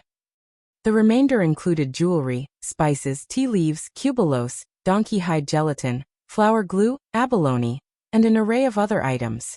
5 carriages were hired in the province city to transport this considerable load. Embarking from the province city that morning, they reached Heshan County, spending the night at the county inn. Early the next morning, they set forth with a special destination, Shouting Village. Upon their arrival, the village was buzzing with activity, with families preparing breakfast. Smoke wafted from kitchen chimneys, and the sounds of chickens crowing filled the air, creating a lively atmosphere. The more lively, the better. It attracted more people. Everyone in the group exchanged glances, sharing laughter. Over 10 strangers, clad in vibrant attire and mounted on horses, led a few large carriages into the village. The spectacle and grandeur captivated the attention of villagers who quickly noticed their arrival. Wow, they must be heading to the Xiao family's first section again. Look at those carriages. They must have brought back a treasure trove of goodies. If you find any errors, ads pop up, ads redirect, broken links, non-standard content, etc., please let us know. Report so we can fix it as soon as possible. Chapter 1502. It's Ding Xiang. Is Miss Qiao back? Sigh, I couldn't be more envious. Naturally, everyone assumed they were heading to the first section of the Xiao family. Though accustomed to this sight, the villagers couldn't help but sigh with envy each time. Unexpectedly, upon entering the village, the convoy came to a halt. Zhou Cheng dismounted, respectfully cupped his fists at a farmer and inquired, "Could you kindly direct us to Ding Xiang's parents' residence and Xiao Yenduan's family?" "The first section of the Xiao family is right over there. The largest house belongs to them." "What did you mention just now?" Ding Xiang?" Coincidentally, this farmer was also a member of the Ding clan, and was closely acquainted with Ding Xiang's family. By all accounts, Ding Xiang should address him as a cousin. Hearing Ding Xiang's name, he was taken aback and asked in confusion. Zhou Cheng explained, "Yes indeed. Ms. Ding, also known as Ding Xiang, is our madam. Our madam mentioned that her mother is Ms. Zhou, and her father is named Ding Erzhu. Where can we find the Ding family?" "What? It's really Ding Xiang?" the farmer exclaimed, his mouth agape, taking a while to collect himself. Go to. The surrounding villagers, witnessing the spectacle, immediately gathered and erupted. What? Ding Xiang? Which Ding Xiang? My mother is Ms. Zhou, and my father is Ding Zhu. Isn't she the granddaughter of 5th Grandpa Ding who passed away 2 years ago? Pfft. She definitely didn't die. Otherwise, why would someone be looking for her? Back then, she was nowhere to be found. Yes. What did he just call her? Miss Ding? When did Ding Xiang become a lady? Oh my, what's happening? Is Ding Xiang back? Is she in the carriage? Why isn't she coming out? Ding Xiang, Ding Xiang. A voice called out to the carriage. Qingyun smiled and explained. Our madam hasn't returned yet. She's currently occupied and couldn't make it. She misses her parents, so she sent us subordinates back to visit on her behalf. The crowd erupted in excitement, the commotion intensifying. Oh my goodness, it's really Ding Xiang. Where has she been all this time? Is she wealthy? Hey, what's going on? Exactly. It's quite peculiar. Regardless, she's undoubtedly rich. Look at these brightly dressed servants, the carriages and horses. She must have struck it rich. I am so envious. The animated crowd, buzzing with curiosity and excitement, grew denser. A commotion echoed and someone shouted, Here they come! 5th Grandpa Ding! 5th Grandma Ding! And so forth. The crowd instinctively made way as they witnessed 5th Grandpa Ding, 5th Grandma Ding, and a sizable group rushing over with flushed faces and sparkling eyes. Evidently, someone had hurried to share the news, prompting their swift arrival. Upon spotting the 10 individuals, 10 horses, and numerous carriages, 5th Grandma Ding exclaimed, Oh my! She slapped her thigh, so exhilarated that she nearly fainted. 5th Grandpa Ding and his family were overcome with a mix of anger and greed. Evidently, they had already assumed ownership of everything. 5th Grandpa Ding remained somewhat composed. He halted the family members on the verge of clambering onto the carriage. It was too precarious, and besides, why were they eyeing their belongings as if they were their own? Naturally, they needed to step back for now. If you find any errors, ads pop up, ads redirect, broken links, non-standard content, etc., please let us know. Report so we can fix it as soon as possible. Chapter 1503. Where are Madam's parents? 5th Grandpa Ding cleared his throat, casting a glance at Zhou Chong and the others. Assuming an air of dignity, he inquired, Where's Ding Xiang? Where is she now? Why hasn't she returned home after such a long time?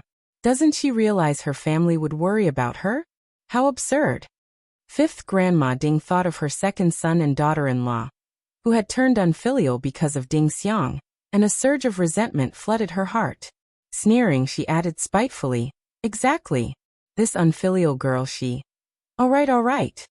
5th Grandpa Ding interjected, speaking vaguely. Let's not dwell on the past. Isn't the child more sensible now and knows how to be filial? When she returns, we can have a cordial conversation and admit our mistakes. You're not allowed to speak ill of her. 5th Grandma Ding snorted. But she had resolved to torment Ding Xiang and teach her a lesson. She intended to control her and make her listen. Before Zhou Chong, Qingyun and the others arrived, they had heard their madam casually mention the situation at home with a smile, preparing them mentally. At that time, hearing this, they couldn't help but feel indignant and angry for their madam. Now their fury intensified. Their madam was an exceptional individual. They hadn't expected her to endure such humiliation at home. This wretched old woman's family were truly leeches. A despicable, malicious, and shameless bunch of leeches. They sought the benefits of their madam but still scolded and humiliated her like this. Truly shameless. 5th Grandpa Ding gestured dismissively. All right, you guys hop onto the carriage and follow me home. We'll discuss this further once we're home. Zhou Chong and the others sneered inwardly. Home, my foot. What does your family have to do with our madam? These people were madam's blood relatives. Yet they exhibited no concern for her. The moment they spoke, it was criticism and scorn. How shameless. Zhou Chong deliberately gazed at 5th Grandpa Ding with feigned confusion and smiled. Oh dear, who is this old man of yours? Our madam has already clarified things for us. Her father isn't that old. Qingyun chimed in with mockery. Madam mentioned that her parents care for her and dote on her, but I didn't hear you express any concern for our madam. Who are you? Are you a pair of impostors? The villagers erupted into laughter. Many spectators relished the spectacle. Those with a bit more discernment likely understood that it wouldn't be so simple for 5th Grandpa Ding and 5th Grandma Ding to acquire these items today. Even if Ding Xiang had sent someone back, it wasn't to bestow them with benefits, but likely to exact revenge. Indeed, everyone recalled how Ding Xiang was forced to leave by them. The girl couldn't endure it any longer, and was frightening when she exploded. How could she suddenly become good-tempered again? What did you say? Who are you calling imposters? Damn girl, believe it or not, I'll sell you. 5th Grandma Ding's finger nearly poked at Qingyun's face. Qingyun recoiled, slapping her hand away. Show some manners. Ding Dalong, Ding Sanlang, and their daughter-in-law grew so furious that they began hurling curses at Ding Xiang. What damn girl! And unfilial. None of their words were polite. Shut up. 5th Grandpa Ding's face reddened. He halted his family, furrowing his brow. Your servants. How can you speak in such a manner? It's not appropriate to air grievances in public. Let's go home first. I am Ding Xiang's biological grandfather. Everyone in the village knows. Let's go. Zhou Cheng sneered. Where are our madam's parents? If you find any errors, ads pop up, ads redirect, broken links, non-standard content, etc., please let us know. Report so we can fix it as soon as possible. Chapter 1504. Distorting the truth. 5th Grandpa Ding was left speechless. This time, the murmurs in the crowd grew even louder.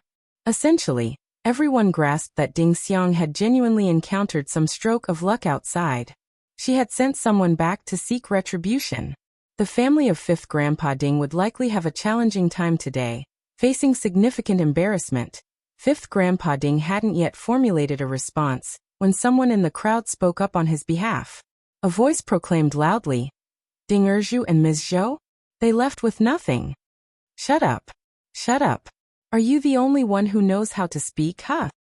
5th Grandma Ding rolled her eyes and scolded the onlookers. She then turned her ire on Zhou Cheng. Those two unfilial things only care about their own pleasure and abandoned us a long time ago. Unfilial wretches. Why are you still mentioning them? Don't mention them again. You people. She shot a fierce glare at the villagers observing the commotion and issued a warning. What business is it of yours? Only you have a mouth and can talk. Don't spout nonsense if you don't understand. Otherwise, don't blame me for being impolite. If you continue sizing up our family and think we're easy to bully, you'll regret it. The woman who had spoken earlier pursed her lips and mumbled something under her breath, but she dared not say anything more. The others caught wind of 5th Grandma Ding's threat. They forced smiles and found it difficult to speak. This old woman was a troublemaker. Ding Xiang must have struck gold. Bringing back numerous large carts and horses constituted a substantial fortune. The Ding family likely eyed her with red-hot envy. If things went awry and they couldn't lay claim to it, anyone daring to speak up would undoubtedly face a confrontation from the other family. Why stir up such trouble? Observing 5th Grandma Ding's two daughters-in-law, they immediately began disparaging Ding Erju and Ms. Zhou. Go to. Ko. What do you mean by leaving with nothing? No way. It was clearly the two of them who were lazy and let father and mother scold them before running away in a fit of pique. That's right. They caused a lot of trouble at home. They were lazy and greedy, making father and mother angry. Our two families have done countless jobs for them, but we didn't complain. They left just like that and never showed filial piety to their parents again. They're ruthless. That is true. The villagers collectively stood there in stunned silence. Could they really go this far? It was a rare sight for someone to be so righteous and self-righteous. Zhou Cheng, Qingyun, and the others were on the brink of exploding from anger. If it weren't for the fact that it was inappropriate, Qingyun would have spat in their faces. Qinglan suddenly cried out. She slapped her head and said with a smile, "Oh, I have a bad memory. How could I forget? Before we came here, Madam had already sent someone back to ask around. Madam said that her parents are now working for Lord Xiao in the Zhang village. We are on the wrong path. Why don't we go to Mr. Xiao's house to pay our respects? Let's go to the Zhang village first. We will visit Mr. Xiao's house later. The chorus from 5th Grandma Ding's 2 daughters-in-law came to an abrupt halt. Qingyan also giggled and clapped her hands. That's right, that's right. That's the best. When you see our old master and madam, ask them. Won't you know everything? Zhou Cheng sneered. It's naturally not without evidence. There must be records, right? One look and you'll know. It can't be fake. As he spoke, he signaled for the coachman to turn around. The group of people shouted and prepared to leave. 5th Grandpa Ding and his family were dumbfounded. Ding Dalong and Ding Sanlang stomped their feet, about to rush forward to snatch the horses, when they were kicked out by the guards and scolded. Are your Ding family bandits? How dare you rob in broad daylight?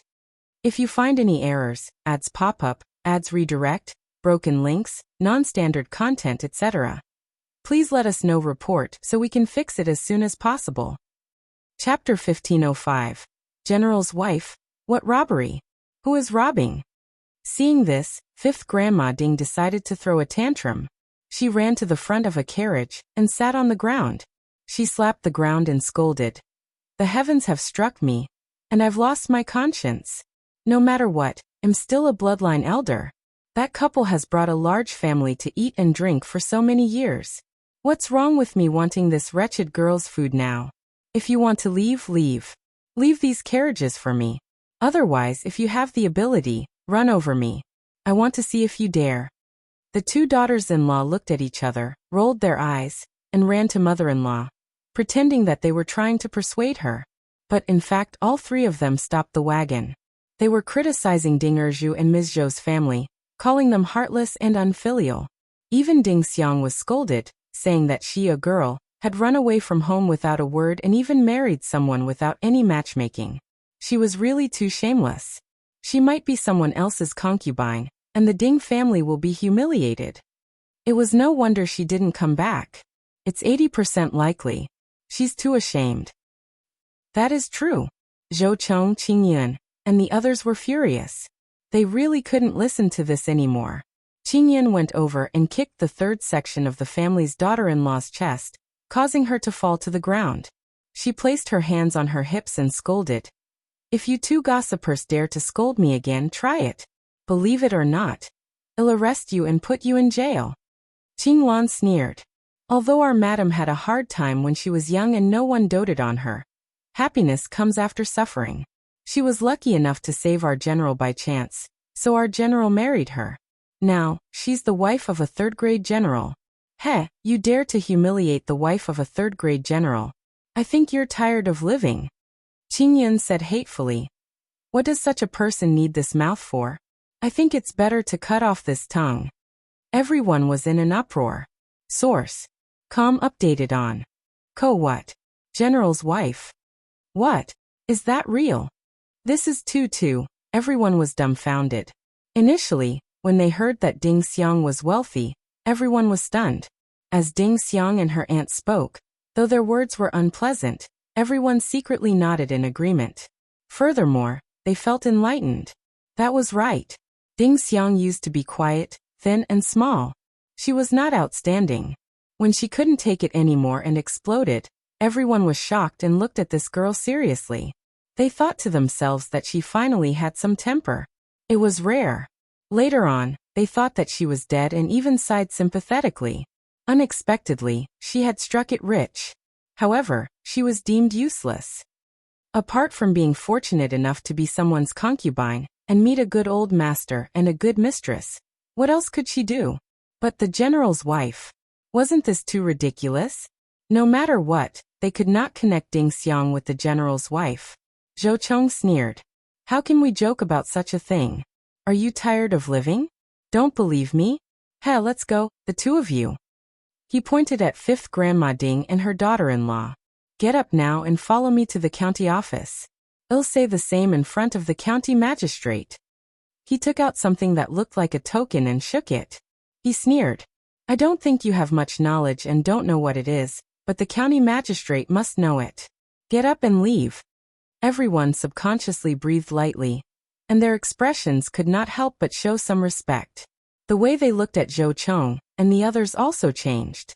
If you find any errors, ads pop up, ads redirect, broken links, non-standard content, etc., please let us know. Report so we can fix it as soon as possible. Chapter 1506. Threat. Fifth Grandma Ding and her daughters-in-law were also dumbfounded.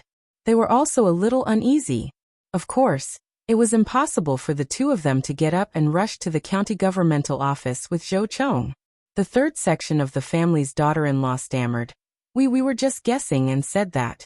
Who asked her to be unfilial? She didn't come back to see the old man for so long and didn't say that she would send something back. That is true. Qingyun wished she could step forward and kick them again. She said coldly, "The general's wife has a noble status and can suppress the vulgarities and foul words from your mouths. However, if it were ordinary businessmen and rich people who have no power or influence, wouldn't you have spread rumors and slander for nothing? How can you make up for it if the reputation is ruined?" Qing Lan raised her eyebrows and berated. "You slandered the general's wife and even played the blame game. You won't let this go so easily. Just wait and see. This matter isn't over." The two daughters-in-law panicked even more. They opened their mouths and wanted to argue endlessly, but they did not dare to. However, fifth Grandma Ding shamelessly slapped the ground and said, "I don't care about the general's wife, this madam, and that madam. Even if she has become an immortal ascension and ascended to the heavens, she's still my granddaughter. As a grandmother, so what if I want something from my granddaughter?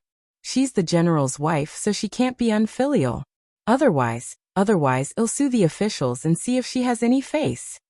The eyes of the first section of the family and the third section of the Ding family lit up with excitement, as if they had found a way to become rich for a long time. That's right. An official valued reputation very much, especially filial piety. If she was unfilial, she might not even be able to continue being an official. How could the imperial court tolerate an unfilial official? Source.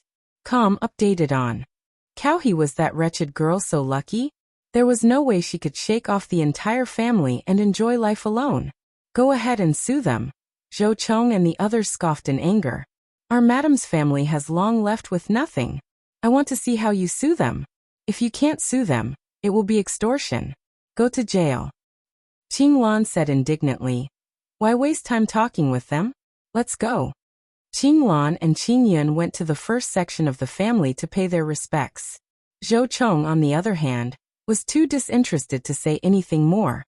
He had already delivered a decisive blow, and the family would soon realize that their madam was thriving. Regrets and tears would surely follow. Although the process of delivering this blow was distasteful, there was a certain satisfaction in witnessing their frustration. Despite their unwarranted aggression, they had gained nothing in the end. Following Zhou Chong's command, a few brothers stepped forward and unceremoniously moved the three troublemakers aside without offering any explanations. The father and son of the Ding family were anxious, eager to intervene, but Zhou Chong firmly held on to fifth Grandpa Ding, rendering him immobile. His two sons each received a swift kick and rolled to the side in a pitiful state, wailing, "Someone is hitting someone. Someone is coming to our shouting village to bully us. Everyone help stop them." The villagers instinctively withdrew upon hearing this. Who would be foolish enough to get involved in a family matter of fifth Grandpa Ding's family? While they might enjoy watching a spectacle, they were more inclined to support Ding Xiang, the general's wife. Moreover, the Ding family had a reputation for trouble, and few were willing to associate with them. Considering the circumstances, intervening seemed imprudent. Every family had its differences and disputes, but subjecting the second section of the family to such ruthless treatment was beyond the norm for any ordinary family.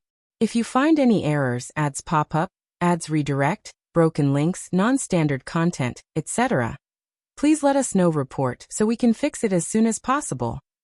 Chapter 1507. No one can take it away. Qing Yun and Qing Lan paid their respects and swiftly departed, accompanied by Zhou Chong and the others. Fifth Grandma Ding, consumed by anger and anxiety, found herself seated on the ground, unleashing a torrent of scoldings upon the second section of the family for perceived unfilial behavior, ingratitude, and even accusing them of inviting divine retribution. In her frustration, she extended her displeasure to the onlooking villagers, chastising them for their perceived cold-bloodedness, envy, and unwillingness to witness the prosperity of others. Her tirade continued, blaming the villagers for their alleged lack of assistance. The villagers, taken aback by her outburst, responded with boos and gradually departed. Is she expecting our help after berating us? What does she want us to do, join her in making a scene? Exactly. What kind of person does that? Well, it's no surprise. Have a look at what they've done before. No one else can be blamed for their predicament. They're just reaping what they sowed. I haven't seen a single penny from them, and now she calls us envious? What exactly are we envious of? Erju and his wife left with nothing. It seems like they still have a lot. Fifth Grandma Ding's escalating anger led her to direct her ire at Ms. Fong. Rising from the ground, she intended to confront the first section of the Xiao family and settle the score with Ms. Fong. Source: Com, updated on. Co-fifth Grandpa Ding intervened, reprimanding her and instructing his son and daughter-in-law to restrain her. Go home, go home. What more do you want to create a commotion about? Ms. Fong can't stand our family's success, and I'm not finished with her. Why shouldn't I confront her? She's the one who influenced our second son and his wife. Shut up, we'll talk when we get back. Ding Dalong and Ding Sanlang urgently urged her to silence, forcibly pulling her back without offering any explanations. The Xiao family's first section was not a force to be taken lightly. Antagonizing them could make the entire village their adversary, and the Dings had no intention of prolonging their stay in the village. If fifth Grandma Ding vented her frustration on Ms. Fong, it could jeopardize the enrollment of village children in the school. The repercussions could extend beyond personal consequences. They might find themselves burdened with the yearly responsibility of maintaining white-haired wigs and attire. It must be Ms. Fong. Fifth Grandma Ding exclaimed indignantly as she closed the door. They're scheming to dominate our family, unable to tolerate our progress. This isn't over. Fifth Grandpa Ding cast a glance at her, but remained silent. Ding Dalong, Ding Sanlang, and their daughter-in-law refrained from arguing, their agreement evident. They directed their curses at the Xiao family's first section, particularly targeting Ms. Fong. If Ms. Fong were to learn about this, she would likely be left speechless. After a brief episode of scolding, Ding Sanlang's daughter-in-law, wearing a pained expression, remarked, "It's a shame about those carriages and over 10 horses. Who knows what treasures are inside? Sigh, such a waste. And those horses, how much money could they fetch?" She sighed, and the others shared in her sense of loss. Indeed, what a pity. Looking ahead, these possessions would become part of their family, providing enough resources to sustain them for a lifetime. However, everything was gone in an instant. Who could endure such a loss? I don't care. Fifth Grandma Ding declared coldly. These belongings belong to our family. No one has the right to take them away. They went to Zhang village, right? Let's go find our second son now. Even if he left with nothing, I brought him into this world and sacrificed for him. If he dares deny me what I deserve, I'll stay in his house and never leave. Let's see if he can bear to let me starve to death. In the past, Fifth Grandma Ding had made a scene but was overpowered. Despite her anger, she had to reluctantly give up. However, the shock she experienced today was too overwhelming. Several carts filled with possessions, over 10 horses, and a retinue of servants. These were all part of their family. Why should she let her second son and his family enjoy the benefits? If you find any errors, ads pop up, ads redirect, broken links, non-standard content, etc., please let us know. Report so we can fix it as soon as possible. Ding Dalong and his brother immediately regained their enthusiasm. Mother is right. Let's go now. If second brother is truly heartless, let's all stay at their house. Absolutely. If he has the guts, let him face us. Fifth Grandpa Ding found himself in an awkward position, feeling the weight of embarrassment. Observing his discomfort, Fifth Grandma Ding, in a fit of anger, exclaimed, "What's with that face? Are you still feeling ashamed? Our family's dignity has been thoroughly trampled by his family. How can we have any dignity left? How many people in the village are decent? They might be ridiculing us behind our backs. mocking us for having an unfilial son, mocking you for being a feeble father and grandfather. You can't even rein in your own son and granddaughter. Do you have any self-respect left? Fifth Grandpa Ding, infuriated and humiliated, shot a glare at Fifth Grandma Ding, who snorted dismissively. If you don't go to the Zhang village today, we're going on our own. Ding Dalong chimed in. You're right, father. We can't let others mock us any longer. We should quickly reconcile with second brother's family. Isn't it great that our family is intact? It was all a misunderstanding. Second brother is just too stubborn. If he hadn't acted hastily, things wouldn't have turned out like this. That's true, added Ding Sanlang. Second brother is too impulsive. He left in a fit of anger and won't return. Leaving with nothing? I was merely pushing him to admit his mistake and come back soon. Who would have thought he'd actually leave? I believe second brother had already contemplated it and intentionally ran away. I agree. Exactly. Why would he be so heartless otherwise? Who could be so furious with their own parents? It's absurd. Maybe Ms. Zhou influenced him. Our sister-in-law may seem sincere and weepy, but she might have a hidden hand in all this. The two daughters-in-law of the Ding family also expressed their sentiments. The envy intensified when they contemplated Ms. Zhou, once subjected to their mistreatment, now living a life of abundance that surpassed their imagination. Previously, envy had its roots, but now Ding Xiang had ascended to the position of the general's wife. That meant Ms. Zhou had become the mother of the general's wife. Wouldn't she enjoy even greater prosperity in the future? And what about them? As the biological aunts of the general's wife, why should they not share in the benefits? Fifth Grandpa Ding, swayed by the words of his sons and daughters-in-law, especially when his son's remarks struck close to home, felt a pang of regret. Even a fierce tiger would not harm its own cubs. In truth, he hadn't intended to cast his son out with nothing. It was a rash statement made in the heat of the moment. As a father, he cared about his reputation. All he wanted was for their second son and the others to return, apologize, and put the matter behind them. Little did he know, Fifth Grandpa Ding harbored deep regrets for not handling the situation differently. Reflecting on the past, he thought he should have delegated the task to his eldest or third son to invite them back, seeking reconciliation and extending forgiveness. Why hadn't he considered that option then? Determined to go to the Zhang village, not for material gain but for the unity of the family, Fifth Grandpa Ding was taken aback when on the way, they encountered Zhou Chong and the others riding horses and driving carriages back to Shouting Village. The entire family was left dumbfounded. If you find any errors, ads pop up, ads redirect, broken links, non-standard content, etc., please let us know. Report so we can fix it as soon as possible. Upon reaching the Zhang village, Ding Er's yard was already locked. A neighbor, with a smile, informed them that Ding Erzhu and his wife, along with their children and mother-in-law, had taken a carriage to Shouting Village. Fifth Grandpa Ding's eyes gleamed with hope. Did he come back to find us? The neighbor, familiar with this peculiar family, rolled his eyes and chuckled. You've already severed ties. How could that be? They went to Lord Xiao's house. Fifth Grandpa Ding was nearly incensed. The neighbors, unconcerned, continued to gossip and laugh about how elder brother Ding and sister-in-law were relishing life. Ding Xiang's success had brought them many valuable gifts. Fifth Grandma Ding's heart pained. Those possessions were rightfully hers. Let's go back. Let's go back. She had to return and find them. Amid the neighbors' laughter, the family trudged back in frustration, thoroughly exhausted. Upon re-entering the village, someone awaited them, urging them to hurry to the ancestral hall where the land officer and elders were waiting.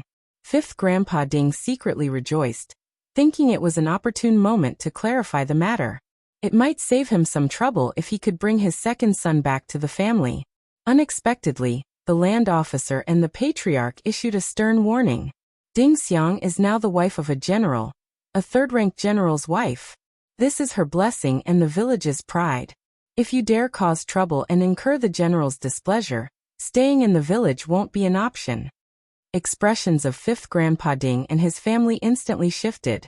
Even Fifth Grandma Ding couldn't bear such harsh words and refrained from acting recklessly. If they were truly ousted, where would they go? Without the support of the clan, anyone could trample on them. And if they suffered, they would have to endure in silence. Fifth Grandpa Ding's aged face flushed with embarrassment. He reluctantly said, "How could we cause trouble? There's no such intention. This is because our granddaughter has found success. We are happy to. And second son, your family should come back. Your mother and I are old. Are you truly so heartless? Didn't you make mistakes back then? You insisted that we mistreated Ding Xiang, and even talked about leaving with nothing. I thought it was a jest, expecting you to return after a few days. Who knew you took it seriously? Look, Ding Xiang is doing well, isn't she? You wronged us." Fifth Grandma Ding scoffed. "What's the use of saying this? Will they listen? I'm afraid they've long wished to move out and enjoy themselves. Now that they have the chance, why aren't they leaving? They've long held disdain for us and are not on our side." Ding Erza's heart softened at his father's words. However, when he heard his mother's remarks, his heart instantly turned cold. Seeing the old woman about to take a harmful course of action, Fifth Grandpa Ding reprimanded her repeatedly. "Shut up, don't say so much." Ding Erzu, his face pale, spoke in a trembling voice. "Ding Xiang has found success, and it's due to her luck. This child has endured much to achieve what she has today. That doesn't excuse any wrongdoings. What a joke. What family would joke about casting out their son and daughter-in-law with nothing? Everyone in our village witnessed what happened back then. I don't want to say more. If not for the villagers' help and Ms. Fang's family, we might not have survived long ago. What's the use of saying this now? If you find any errors, ads pop up, ads redirect, broken links, non-standard content, etc., please let us know. Report so we can fix it as soon as possible." Second son. "You shut up." Fifth Grandpa Ding scolded sternly, fixing a glare on Fifth Grandma Ding. Fifth Grandma Ding was shocked and genuinely frightened. Her face turned cold, and she dared not utter a sound. No matter how domineering she could be, when the old man was truly angered, she wouldn't dare provoke him again. Fifth Grandpa Ding felt a pang of heartbreak. "Second son, are you really determined not to forgive father and mother? Are you truly so heartless?" Ding Erzu offered a bitter smile and closed his eyes. Gazing at Fifth Grandpa Ding without blinking, he replied with seriousness, "Let me ask you, if Ding Xiang hadn't found success today, would you still insist on reconciling with us?" Fifth Grandpa Ding was stunned, a subconscious thought surfacing in his mind. That shouldn't be the case. Swiftly regaining his composure, his face flushed. He forced himself to remain composed. "Of course, I must admit it. We're family after all. It's just that this matter happened." Ding Erzu smiled bitterly. "I'm not naive." Ding Dalong was anxious. "Second brother, are you trying to drive me to despair? If you push me to despair, won't you regret it?" "That's right. How can you be so heartless? Father and mother raised you for so many years for nothing?" Ding Erza's heart grew even colder. "Since I can remember, have I done any less work at home? Has our family contributed any less? If I must apologize, I've let Ding Xiang and her mother down. I've never let anyone else down." "That's enough," the land officer interrupted, preventing Fifth Grandpa Ding and his family from joining in. He spoke unhurriedly. "There's no need for further words. Leaving with nothing is a reality. Ding Erzu, what do you think?" "I don't have any opinions. Let's leave it at that. It's still the same." "You're not going to admit it, are you?" "True. Second son you. All right, brother Ding, this is not a joke. Since it was decided at that time, it's not up to your family to go back on their word now. This doesn't make sense. From now on, this matter is not allowed to be mentioned again. You guys can live your own lives. I'm telling you, Ding Xiang is the glory of our village.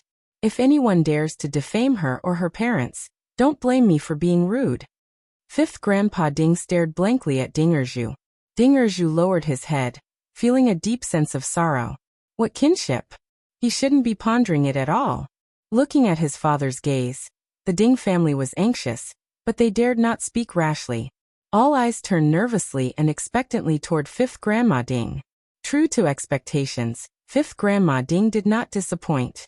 She gritted her teeth and said, "If second son is truly heartless, we have nothing to say. Just consider it raising an ingrate. But no matter what, I gave him my life. Without me, how could he exist? He received benefits, so it's not too much for me to take a share, right? Zhou Chong responded coldly. If you don't understand what it means to leave with nothing, why don't you ask him properly? Benefits? Madam has already instructed that she won't give you a single thread. What does Madam's current situation have to do with you? Fifth Grandma Ding retorted angrily. You're just a servant. You have no right to speak. Zhou Chong shot back. That's what our madam told us. If you don't believe me, you can ask when our madam comes back. Our madam isn't free now, but she will return to check in. The land officer and the others exchanged glances. Initially considering being peacemakers and encouraging Ding Erju to provide some financial assistance to Fifth Grandpa Ding's family for resolution, they changed their minds after hearing Zhou Chong's words. If you find any errors, ads pop up, ads redirect, broken links, non-standard content, etc., please let us know report so we can fix it as soon as possible. Chapter 1511. Not going too far obviously, Ding Xiang had no intention of letting Fifth Grandpa Ding and his family off. She didn't even consider making any concessions. Given this stance, what else could they say? No one would risk the wrath of the wife of a third-grade general for the sake of individuals like Fifth Grandpa Ding and Fifth Grandma Ding. Moreover, they couldn't blame anyone but themselves for their current predicament. They had brought it upon themselves. The land officer spoke decisively. There are rules for everything, and these rules can't be violated. Otherwise, what will be the consequences? Brother Ding, refrain from saying anything. People must face the consequences of their actions. Don't you agree? Fifth Grandpa Ding's face turned purple. The members of the Ding family were seething but dared not utter a word. It was evident they were unconvinced by these words, but no one had the audacity to contradict the land officer. Even Fifth Grandma Ding could only glare fiercely at Ding Erju and Ms. Zhou, venting her frustrations silently. That settles it, the land officer concluded, inwardly sighing. In their hearts, everyone sighed, recognizing this as karma. No matter how accurate the old saying, who could predict which cloud in the sky would bring rain? Once, everyone had ridiculed the first section of the Xiao family, but now? In the past, they had mocked Ding Erju and his wife as incompetent and cowardly. But now? Therefore, kindness was essential. Avoid going too far. Zhou Chong interjected. Wait, land officer, I still have something to say. As one of Meng Wanfa's personal army vice-captains with an official position in the army, Zhou Chong, though just a 7th-grade lieutenant, held a status that commanded respect from the land officer and others. If he spoke, they wouldn't dare to disobey. The land officer hastily smiled and said politely, Please speak. Zhou Chong pointed at Fifth Grandma Ding's 2 daughters-in-law. These 2 long-tongued women publicly humiliated our madam. They have evil intentions and use vicious words. Land officer, shouldn't you give us an explanation? As subordinates, if we ignore such words, we have no right to stay in front of the general and madam. How could village gossip not spread quickly? The land officer and the others grasped the situation. Panic set in for the 2 daughters-in-law of the Ding family. I was just speaking casually, making guesses. I didn't say much later. I didn't mean any harm. You can't blame us for this. Zhou Chong responded coldly.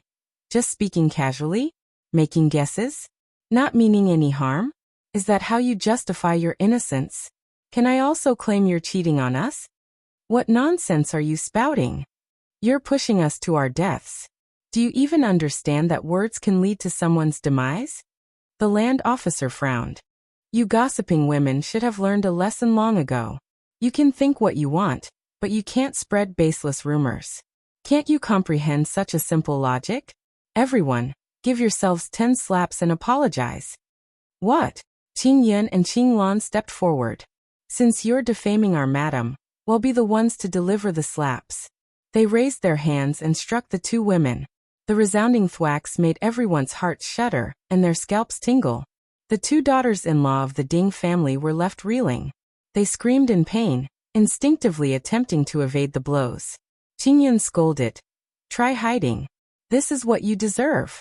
If you dare to hide, I'll have someone hold you down. Terrified, the two women remained still, not daring to move. Fifth Grandma Ding couldn't bear it any longer. Second son, you two are treating me so unfairly. Have you no humanity? Ms. Zhou teary-eyed added. Aren't they bullying my daughter with their slander? If you find any errors, ads pop up, ads redirect, broken links, non-standard content, etc., please let us know. Report so we can fix it as soon as possible. Chapter 15:12. Asking for it. Fifth Grandma Ding was furious. Which? Choose your words carefully, Qinglan warned coldly. You will face consequences for publicly insulting the general's wife's mother. Fifth Grandma Ding was so frightened that she choked. She said angrily, What? Am her biological grandmother? No, Qinglan said. Everyone in the village can testify that our madam has nothing to do with your family. You. Qing Yun and Qinglan had initially aimed to teach these gossiping women a lesson in a nonchalant, casual manner, instilling fear to prevent them from provoking the general's wife's parents in the future. They intended to keep the punishment light. However, Fifth Grandma Ding's provocation led them to unleash the full force of their anger. Every slap landed with a solid impact, causing Fifth Grandma Ding and her daughter-in-law's mouths to bleed and swell. Even their teeth felt loose. After 10 slaps, their cheeks were so red and swollen that they could not speak. Witnessing this, the expressions of the villagers changed. Qinglan stated coldly, Remember this lesson. If you think our general's wife is far away and dare to act inappropriately, pray that our general's wife never returns. Otherwise, humph. Qing Yun added nonchalantly, We didn't want to teach you both such a harsh lesson, but you left us with no choice. Your mother-in-law started insulting us from the moment she opened her mouth. She went too far. It angered us, and we couldn't restrain ourselves any longer. Fifth Grandma Ding's two daughters-in-law couldn't help but shoot resentful glances at her, further infuriating Fifth Grandma Ding. The villagers, initially somewhat disgusted, found it hard to blame Qing Yun and Qing Lan. They believed Zhu and the others had gone too far and hadn't shown any respect. Upon hearing the explanation, the villagers couldn't fault Qing Yun and Qing Lan's actions. Ultimately, who could Fifth Grandma Ding blame but herself? She truly brought it upon herself. No wonder. The drama concluded, and Fifth Grandpa Ding's family left in defeat. Ms. Zhou sighed with relief internally. Excellent. That family would likely avoid causing any trouble in the future. Recalling the words Qinjian's daughter had spoken about not taking a step back from that family, Ms. Zhou couldn't help but feel a sense of satisfaction. Whether or not these words had any impact on her husband, at least the current outcome aligned with her desires. Zhou Chong exchanged a few more words with the land officer. Afterwards, Ms. Zhou and Ding Erzhu departed, heading to the first section of the Xiao family. Ding Xiang distributed half of the gifts to Ms. Zhou and Ding Erzhu, and the other half to the first section of the Xiao family. They also presented all the skins and gems they had acquired in Huning City to Ms. Fong. Ding Xiang wasn't the original occupant of this body, and her attachment to Ms. Zhou and Ding Erzhu was limited. She merely inhabited this body, and their connection was mainly through bloodlines. While she appreciated their efforts on her behalf, she viewed this pair of parents differently than real parents. Despite Ding Xiang's generous gifts, Ms. Fong hesitated to accept them. Ding Erzhu and Ms. Zhou insisted, so with a smile, Ms. Fong accepted the presents. Later, Ding Erzhu and his wife joined Ms. Fong for dinner at her home. Zhou Chong and the others visited the land officer and the chief, sharing their madam's story. As a result, they stayed with the first section of the Xiao family for the next 2 days. Whenever Ms. Zhou addressed Ms. Fong as sister-in-law, Zhou Chong and the others discreetly wiped their brows, recalling the times their madam referred to Madame Xiao as sister. Their madam had always been indifferent to minor matters. They simply chose to pretend they hadn't heard it. If you find any errors, ads pop up, ads redirect, broken links, non-standard content, etc., please let us know. Report so we can fix it as soon as possible. Chapter 15:13. Not inviting Ding Xiang had already crafted the narrative, leaving Zhou Chong and Qing Yun with the responsibility of conveying her tale to Ding Erzhu, Ms. Zhou, Ms. Fong, and the land officer.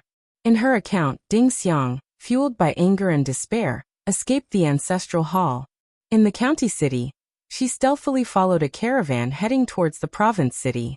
Fortunately, a sizable caravan bound for Huning City, a major northern border metropolis, was in need of additional hands. Despite the reluctance of many due to the arduous journey, Ding Xiang seized the opportunity. Upon their arrival in Huning City, a fortuitous series of events led her to rescue a grateful general. Impressed by her character, the general arranged a match for her, and Ding Xiang, in turn, held admiration for him. The two eventually married in Huning City, and due to the demanding post-wedding commitments, she had not returned until now. The tale was accepted without skepticism. Ms. Zhou couldn't help but shed tears at the thought of her daughter's endured pain. Ding Erju sighed in sympathy. Witnessing their reactions, Zhou Chong and the others found some relief. Subsequently, Zhou Chong shared the story of Xiao Yunduan and Xiao Xian with Ms. Fang, bringing her great joy. Additionally, the generals promised to inquire about Qi and look after him earned gratitude from Ms. Fang and the rest. They expressed their thanks while Qin Yuan and the others modestly downplayed their role. The following morning, Ding Erju and Ms. Zhou returned, accompanied by Qin Yuan, Zhou Chong, and the other land officers. They brought gifts and in a gesture of gratitude, hosted them at their homes. Later, a lavish meal was arranged at the Xiao family residence's first section, inviting the land officer and others to partake. Although some in the Ding family harbored dissatisfaction, believing the meal should be hosted at their residence, none dared to voice their objections. Yesterday, Zhou Chong, Qin Yuan, and the others displayed remarkable courage. Fifth Grandpa Ding's family suffered a severe beating, leaving them unable to rise. No one dared to exploit their seniority to voice any objections. Moreover, Ding Erju and his wife maintained a close connection with the first section of the Xiao family. It seemed wiser to enjoy the meal without stirring up unnecessary trouble. The Ding family reveled in their joy and pride.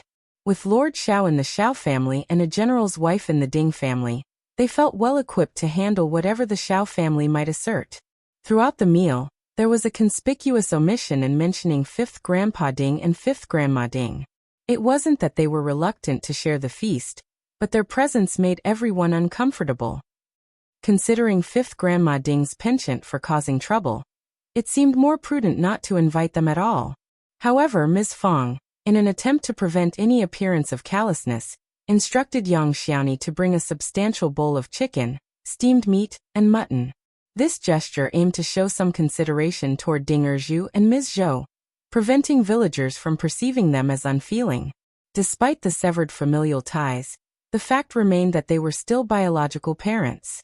Neglecting to invite them for a meal might lead to complications. The act was framed as an expression of filial piety to elders sharing the same surname.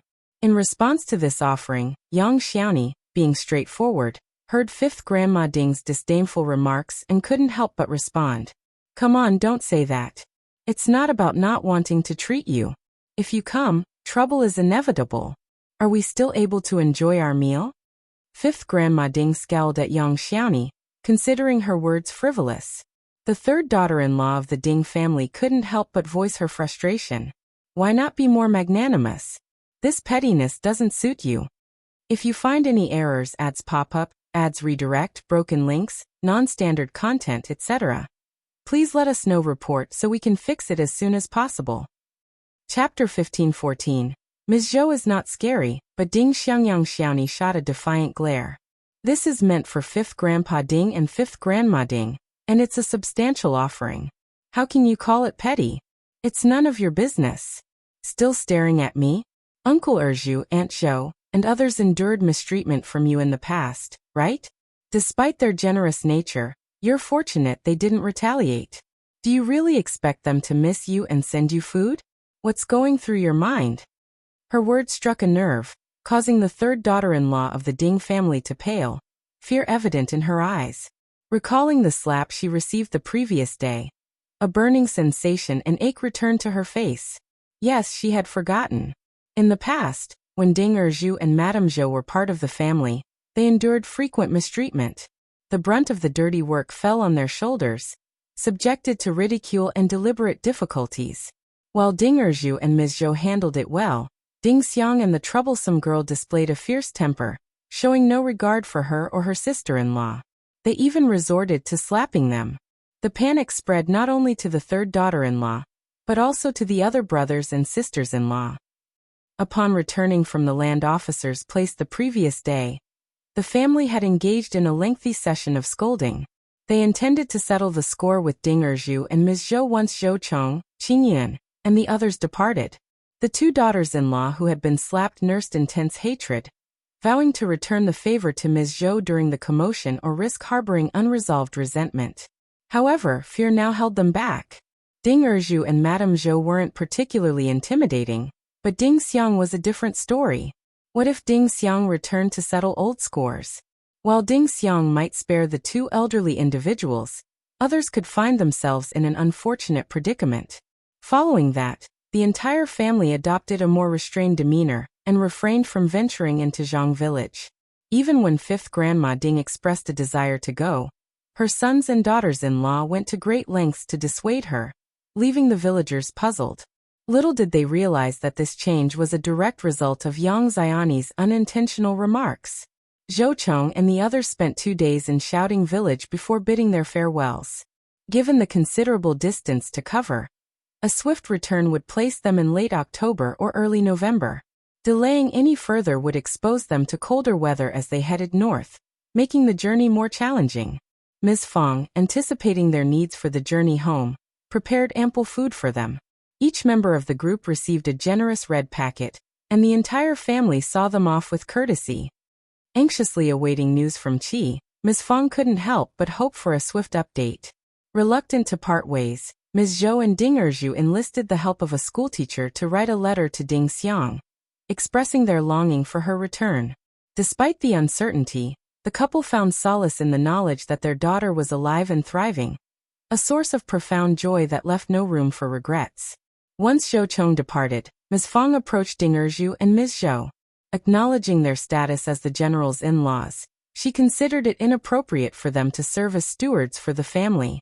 Ding Erju and Ms. Zhou, however, couldn't envision a life of idleness and expressed their willingness to continue managing the farm for the first section of the family.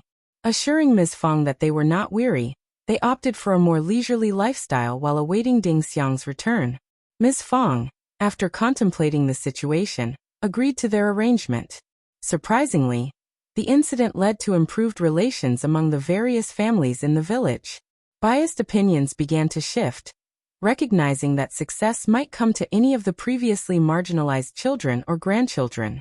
Fifth Grandpa Ding's family served as a tangible cautionary tale, prompting a re-evaluation of their attitudes.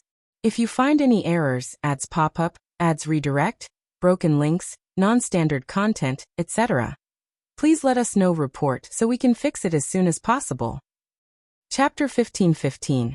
Result. Upon their return to Huning City, Zhou Chong and the others recounted the events in Shouting Village to Ding Xiang. She smiled joyfully and expressed regret. What a pity. It would have been even more interesting if I had seen it with my own eyes. Learning of Ding Erju and Ms. Zhou's well-being and their unwavering support, Ding Xiang contemplated when she would go back. This realization meant that, in the couple's hearts, their daughter held greater importance than the scornful family they left behind. Anticipating the likely tantrum from her original host's grandparents after receiving the numerous gifts, Ding Xiang envisioned her father compromising.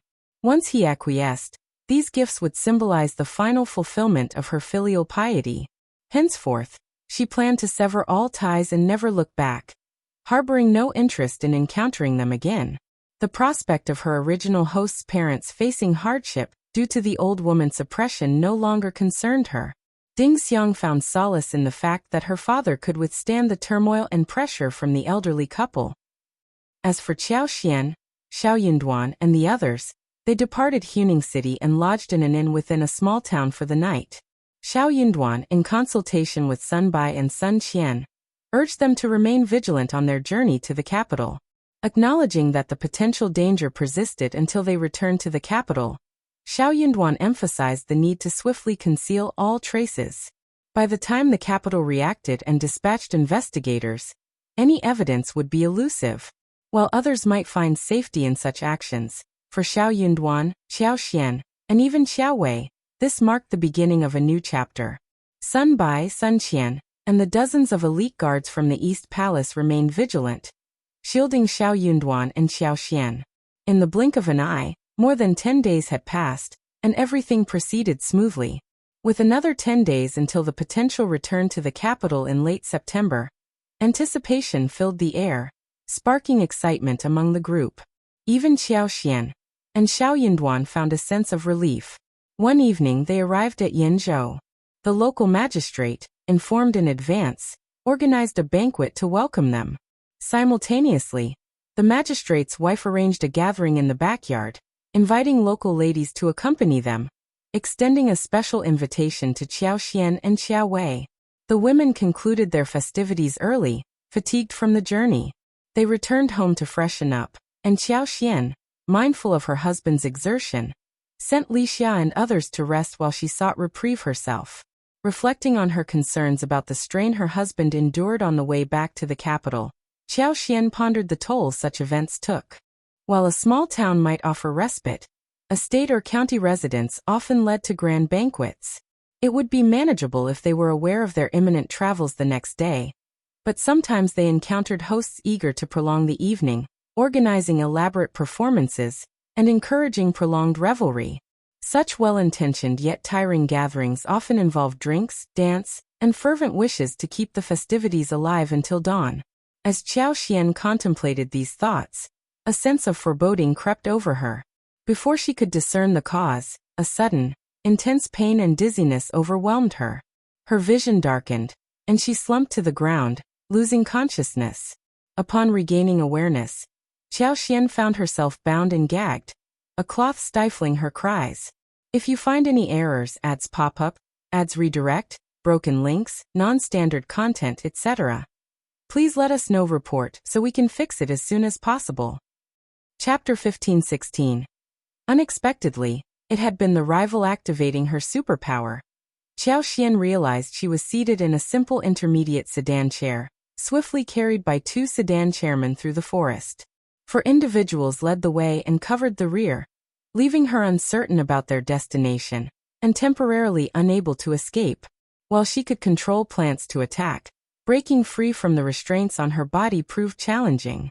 As they ascended the mountain, any attempt to use her powers to trip them risked her own fall. Despite her predicament, Qiao Xian found relief, contemplating where they might be taking her. Her primary concern, however, was for Xiao Yunduan. Aware that her disappearance would undoubtedly cause anxiety for her husband, Qiao Xian hoped he would quickly find composure. Recognizing her own lapse in vigilance, she mused on her journey. Initially cautious, she unconsciously relaxed upon reaching the relay station, assuming safety.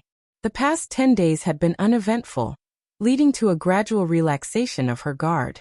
Moreover, both she and Sunbai believed that Xiao Yunduan would be the target of their adversaries. After all, in everyone's perception, she was closely associated with Xiao Yunduan, making her a potential starting point for solving the perceived problem. To her surprise, she became the target instead. Qiao Xian pondered the motives behind her abduction. Were they attempting to use her as leverage to coerce Xiao Yunduan into submission? As a woman, could they genuinely believe that a man with a promising future would bow down to a woman? Questions raced through her mind. Could they not handle the situation themselves? If not, why assume Xiao Yunduan could achieve what they could not? As the sedan chair continued its journey, she heard the words, "Here we are. This is it." Hearing voices, the sedan chair jolted to a rough stop. Sensing the commotion, Qiao Xian shut her eyes, relaxed her body, and feigned unconsciousness. Despite her closed eyelids, she sensed a sudden surge of brightness and felt someone attempting to pull her out. Her eyelids twitched, and she cautiously opened her eyes, locking gazes with the man. Startled by her apparent awakening, the man halted, his sneer revealing his disdain. "Madame Xiao is awake." Qiao Xian shot him a fierce glare. The man's sneer deepened. "Come on." Seizing her arm, he forcibly guided her to stand, prompting Qiao Xian to rise unsteadily. Her hands were bound behind her, but her feet remained unrestricted. Assessing the surroundings through her powers, she realized they were situated in a remote forest, far removed from the city.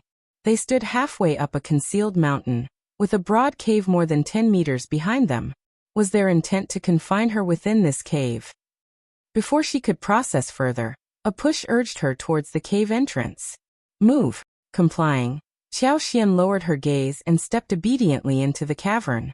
The 6 men clad in green, supposedly guarding her, conversed among themselves with laughter, displaying an air of relaxation. They didn't take Xiao Xian seriously, viewing her merely as a feeble woman unlikely to risk fleeing into the woods. Guarding her seemed a trivial task in their eyes. Regrettably, their time and energy invested in this desolate place were futile. The oppressive atmosphere suggested an impending sense of suffocation. Once inside the cave, Xiao Xian found a spot against the wall, quietly lowering her head. Observing her subdued demeanor, one of the men glanced over and sneered. "You're so quiet. If you find any errors, ads pop up, ads redirect, broken links, non-standard content, etc.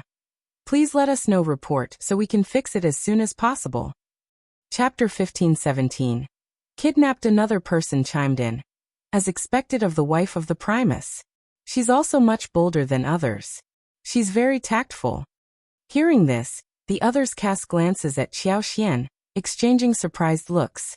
Indeed, any other lady would have been terrified and tearful. Yet Madame Xiao remained silent since waking up, exuding an uncanny calmness. Could it be that the wife of the Primus was truly exceptional? Listen carefully, be honest. The area within a radius of dozens of kilometers is filled with deep mountains and forests. There are ferocious beasts and countless poisonous snakes and insects. If you dare to have any thoughts of escaping, I advise you to quickly give up on that idea. Internally cursing at the irony of being lectured while bound and gagged, Xiao Xian grumbled. "You've blocked my mouth and tied me up. How do you expect me to run away? Why bother with such unnecessary warnings?" Ignoring her, the 6 individuals settled on the ground, engaging in casual conversation before succumbing to sleep. Clearly exhausted from transporting her to this remote location, the snoring of one person grated on Xiao Xian's nerves. Frustrated, she thought. Can't you all be a bit more conscious of guarding a hostage? Is it wise to sleep so soundly? How little regard you have for me. Is this your idea of being non-threatening, or just plain insulting? Attempting to move her arm, she quickly dismissed the idea of breaking free. Their high regard for her was evident in the flexible and professionally applied rope. If it were Yi, he might have found a way out, but for her, escape seemed impossible. All Xiao Xian could do was wait for them to remember to untie her, biding her time for future plans. The 6 of them slept deeply, unaware of the passing time. As they stirred awake, the sky was painted with the hues of sunset, signaling the approaching darkness. Surprised by their prolonged slumber, they grumbled amongst themselves and swiftly dispersed to gather firewood, kindle a fire, fetch water, and procure dry rations. Observing only 2 remaining individuals in the cave, Xiao Xian attempted to struggle against her restraints. Angrily, the 2 men scowled at her. "What are you doing?" Xiao Xian strained, her eyes wide with effort. Impatiently, one of them stepped closer, and brusquely removed the cloth gagging her. "Shut up." Sighing softly, Xiao Xian pleaded. "Sir, could you untie me? I can't escape from this place. It's incredibly uncomfortable staying here all day." Glancing at her, the man considered her request. Realizing her odds of escape were slim, untying her would relieve the burden of keeping a constant watch. He sneered in response. "Behave yourself."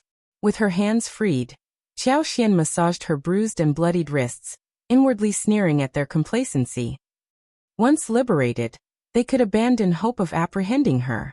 Gently flexing her legs, Xiao Xian stood up and quietly made her way out of the cave. "Stop. What do you think you're doing?" In a hushed tone, Xiao Xian addressed them. "Lord, I need to release myself."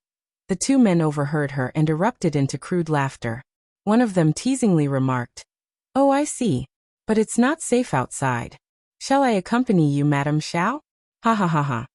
If you find any errors, ads pop up, ads redirect, broken links, non-standard content, etc. please let us know. Report so we can fix it as soon as possible." Chapter 15-18. Easily dealing with feigning embarrassment, Xiao Xian lowered her head and ran out.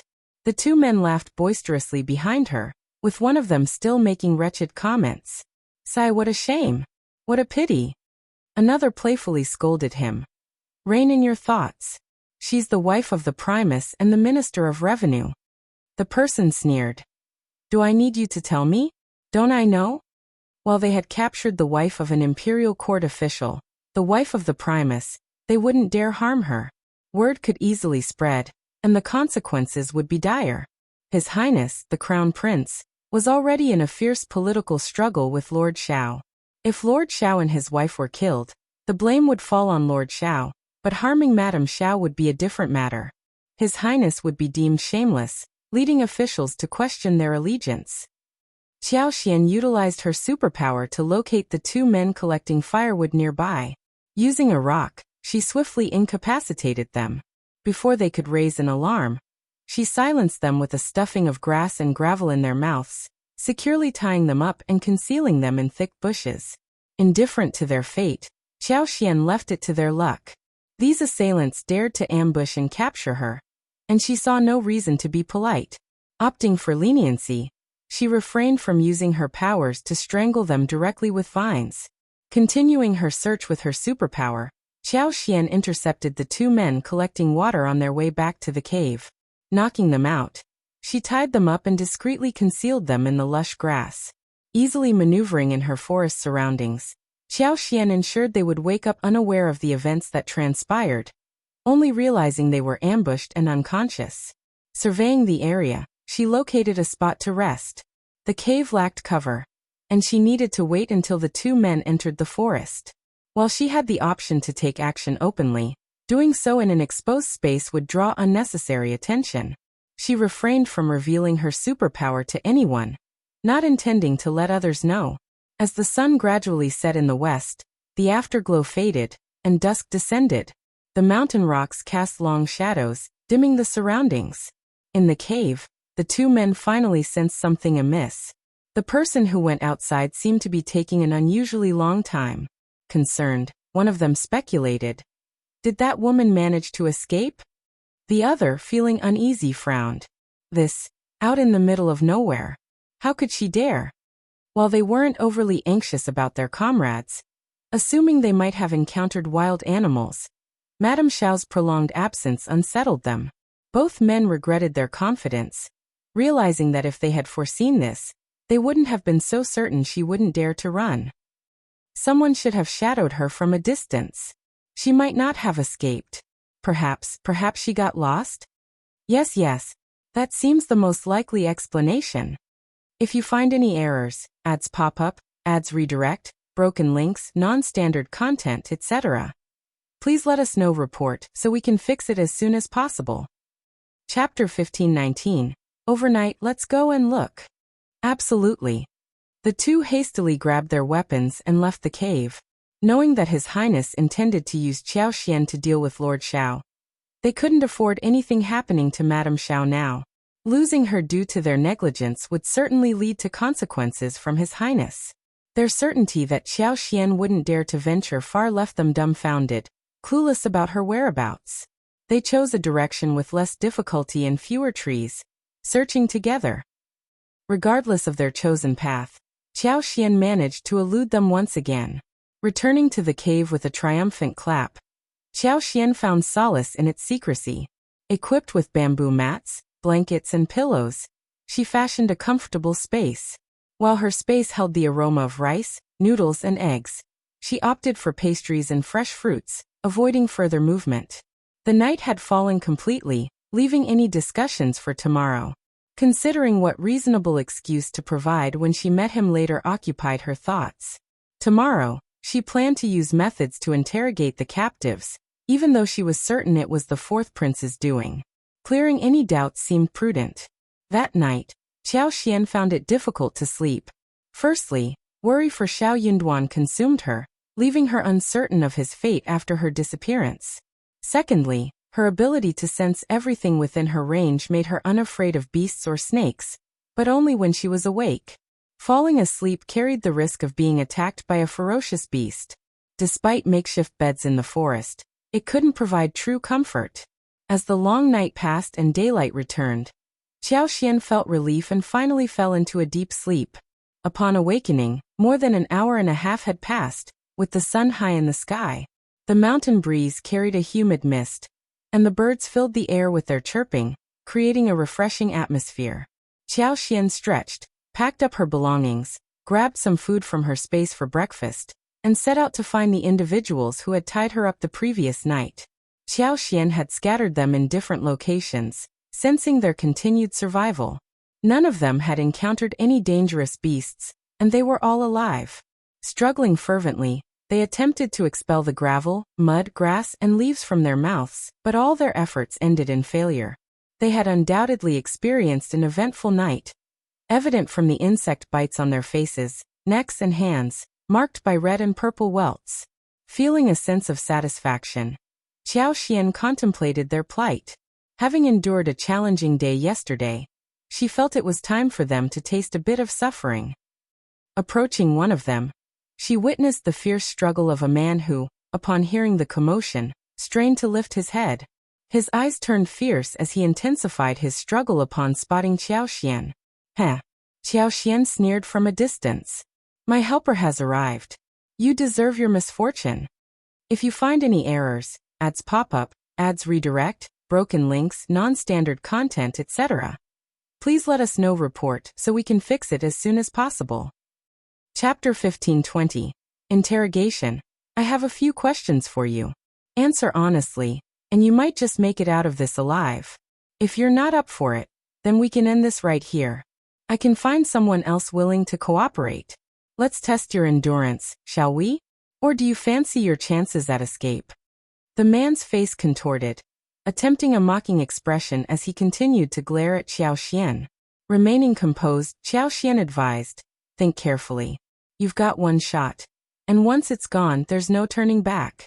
There are 6 of you, and I don't need your cooperation. I may be just a woman, but cross me, and you won't get off lightly. Consider this. A few scars on your face and hands. Would they attract creatures like you? Think about it. Fear replaced anger in the man's eyes as he stared at Xiao Xian, a chill running down his spine. Madame Xiao's tactics were ruthless. Xiao Xian smirked. Make your decision, a simple blink will do. No lies unless you think you're cleverer than the Primus wife. The man struggled with his response. He had planned to deceive Xiao Xian, but her reputation and demeanor intimidated him. She was the wife of the powerful Primus, Lord Xiao, who had chosen her over the elder miss of the Tian family. Her audacity in publicly humiliating the 4th princess consort showcased her extraordinary courage. Facing capture the previous day, she showed no fear. It was evident her resilience surpassed ordinary people. Now, confronted with her stern words, lying seemed impossible. Bound tightly by vines, the man dreaded spending another night in the chaotic grass patch. The mere thought of enduring it was nightmarish. Madame Xiao's threat of cutting his face and hands, possibly attracting swarms of ants, sent shivers down his spine. It was too terrifying. This woman was too terrifying.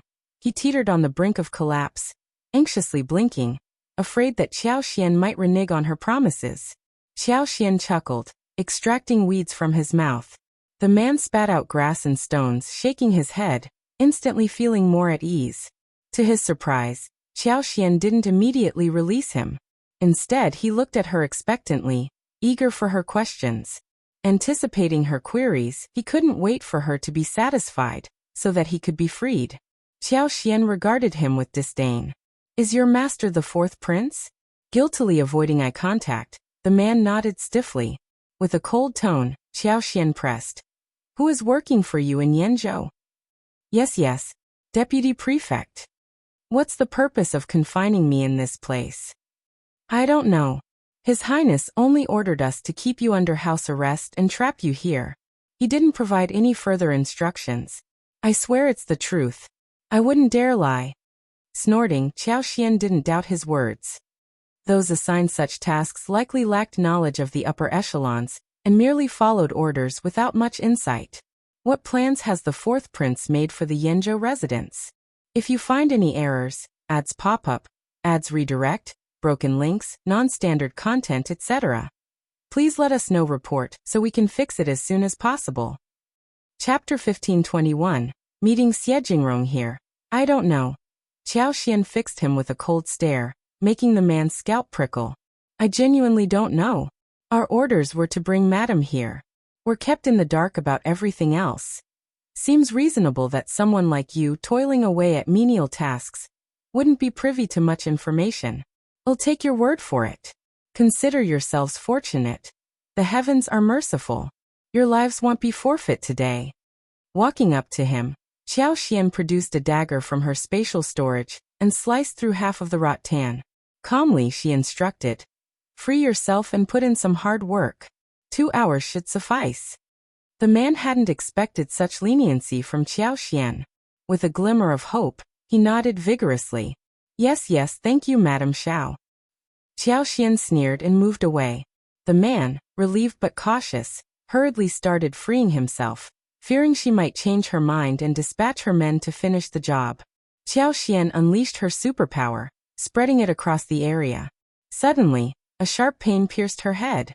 Grunting, she clutched her temples, seeking support from a nearby tree. After a while, she sighed in relief, slowly regaining composure.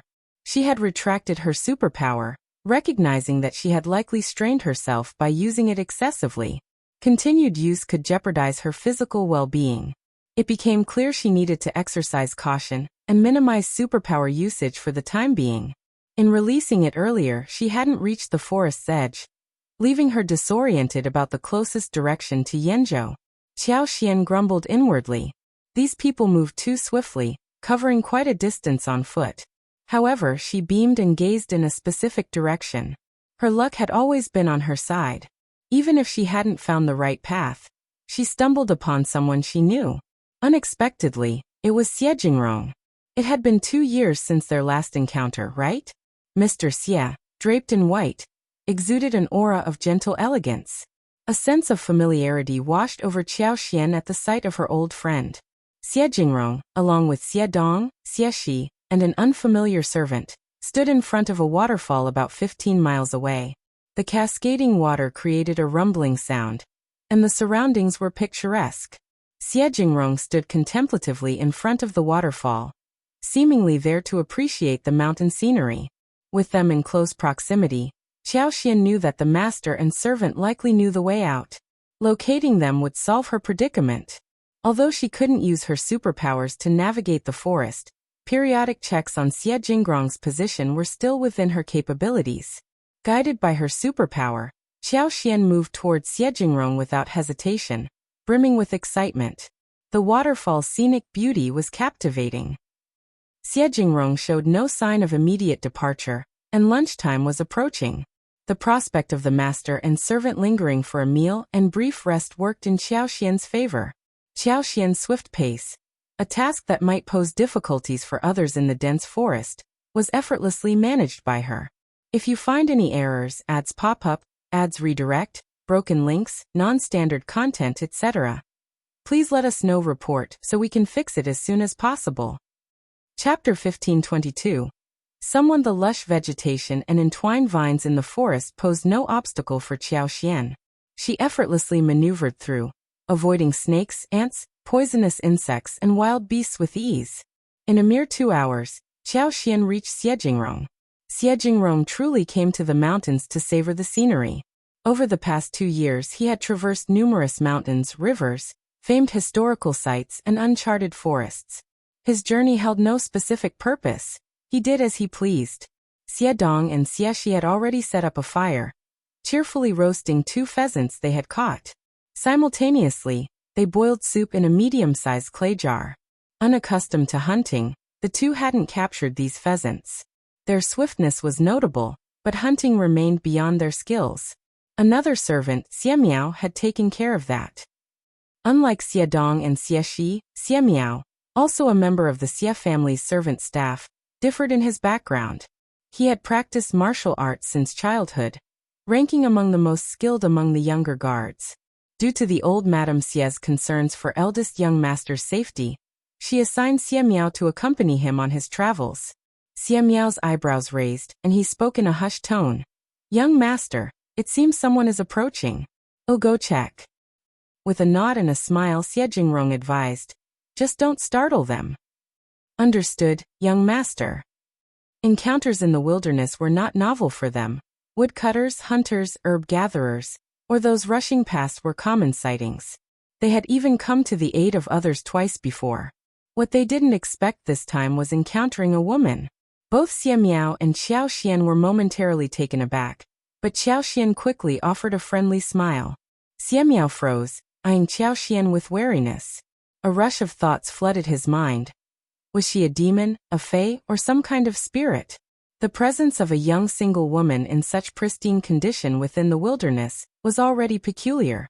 Her friendly smile, as if they were acquainted, only heightened the strangeness. Truth be told, he didn't recognize her at all. Observing Xie Miao's cautious reaction, Xiao Xian felt a twinge of annoyance. Despite her knowing who this man was and where Xie Jingrong could be found, he had never met her and remained oblivious to her identity. Directly asking Xie Jingrong might raise suspicions, so she refrained. The situation was indeed unusual, smiling at a stranger alone in the deep mountains and forest. Normally, when a young woman encountered a man in such a place, her instinct would be fear and a scream. Xiao Xian pondered if she had miscalculated. When she smiled, she had to feign ignorance, giving her smile a strained quality as if she were forcing it. Her semi-forced smile attempted to conceal her feigned calmness and vigilance. Big brother, are you a hunter from the mountains, or perhaps a villager from a nearby village?" Xie Miao's suspicion began to waver slightly as he sensed her pretense of calmness. This was the cue for Xiao Xian to continue. "I don't know how to get out of here." Xie Miao couldn't ignore the fact that the woman had something important to convey. While he wasn't eager to pry, thinking of his young master made him hesitate. Finally he relented. "Follow me. If you find any errors, ads pop up, ads redirect, broken links, non-standard content, etc., please let us know. Report so we can fix it as soon as possible." Chapter 1523. Almost going wrong. The young master was compassionate. If this woman had faced persecution and lost her way in the forest, the young master would undoubtedly feel remorse if he didn't offer assistance. Surprisingly, the man changed his mind swiftly, leaving Xiao Xian pleased. She nodded gratefully. "Thank you, big brother." Xie Miao shot her a brief glance and led her back. Upon Xiao Xian's arrival, Xie Dong and Xie Shi turned around instinctively, their mouths agape in shock. Equally taken aback, Xiao Xian cried out and stared at them in bewilderment. She then turned to Xie Jingrong, whose back was initially facing her, and asked tentatively, "Are you, young master Xie?" This time, it was Xie Miao's turn to widen his eyes. Xie Jingrong's heart skipped a beat. He swiftly turned around, confirming Xiao Xian's identity. "Madame Xiao." Rushing toward her, he bombarded her with questions. "What are you doing here? Where is Lord Xiao? What's going on?" Xie Miao scratched his head, feeling a bit overwhelmed. Something seemed amiss. Attempting to feign distress, Xiao Xian managed to muster a thin layer of mist in her eyes. "Young Master Xie, I'm so fortunate." She sighed with a mix of surprise and joy. "It's a long story." Xie Jingrong invited her to sit under a tree and discuss matters.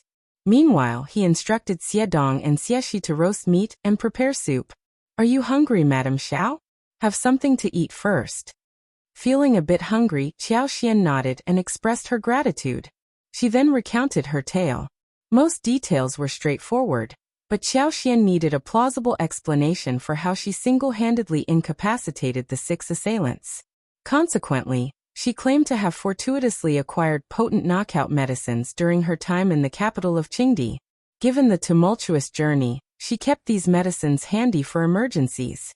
Surprisingly, those acquired knockout medicines proved invaluable, providing the means to incapacitate the assailants and secure their escape. In the dense forest, determining the correct direction proved challenging. Xiao Xian, feeling helpless, decided to choose a direction arbitrarily. Her plan was to walk and assess the situation, opting to swim downstream if she encountered a river. As luck would have it, "I never expected to encounter you, young Master Xie. My luck is truly remarkable." Xiao Xian's bright smile lifted Xie Jingrong's spirits. "Madame Xiao, fret not. Let's take a break, and we'll head to Yenzhou City. Lord Xiao and the others must be anxiously awaiting us.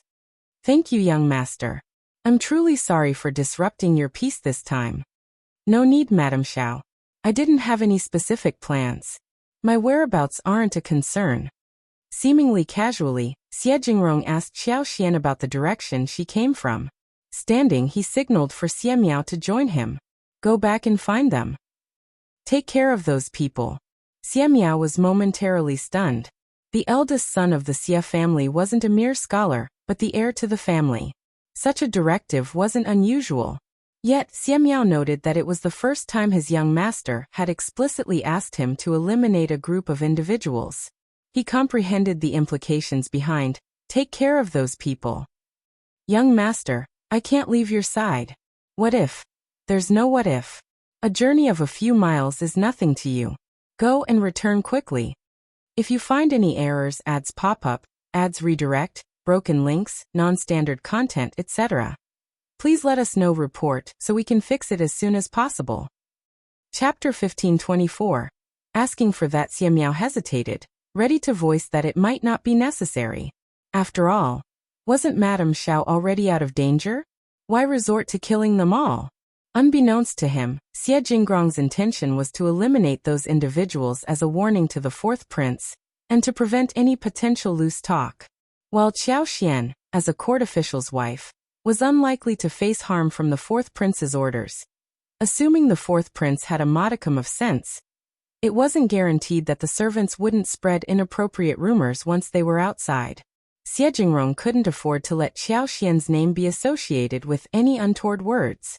To him, a few expendable servants were inconsequential when weighed against Xiao Xian's reputation. The plan was to discreetly dispose of them to ensure Xiao Xian's name remained untarnished. Having spent an entire day and night in captivity, Xiao Xian was rescued halfway through the next day. Although she was with Xie Jingrong for the entire duration, she needed some time to recover from the ordeal. It was a flawed plan, hoping that Xiao Yunduan would keep Xiao Xian's disappearance a secret, allowing for a quiet return without anyone being the wiser. Understanding his young master's temperament, Xie Miao sighed and reluctantly agreed, heading to silence those people. Once Xiao Xian departed, the man swiftly struggled free from the vines, surprising Xiao Xian with his speed. While the fourth prince's men were competent, they were no match for Xiao Xian in the forest. After breaking free, the man hurriedly sought out his companions. In no time, all 6 of them were liberated. Throughout the night, the 6 endured mosquito bites and the relentless mountain wind.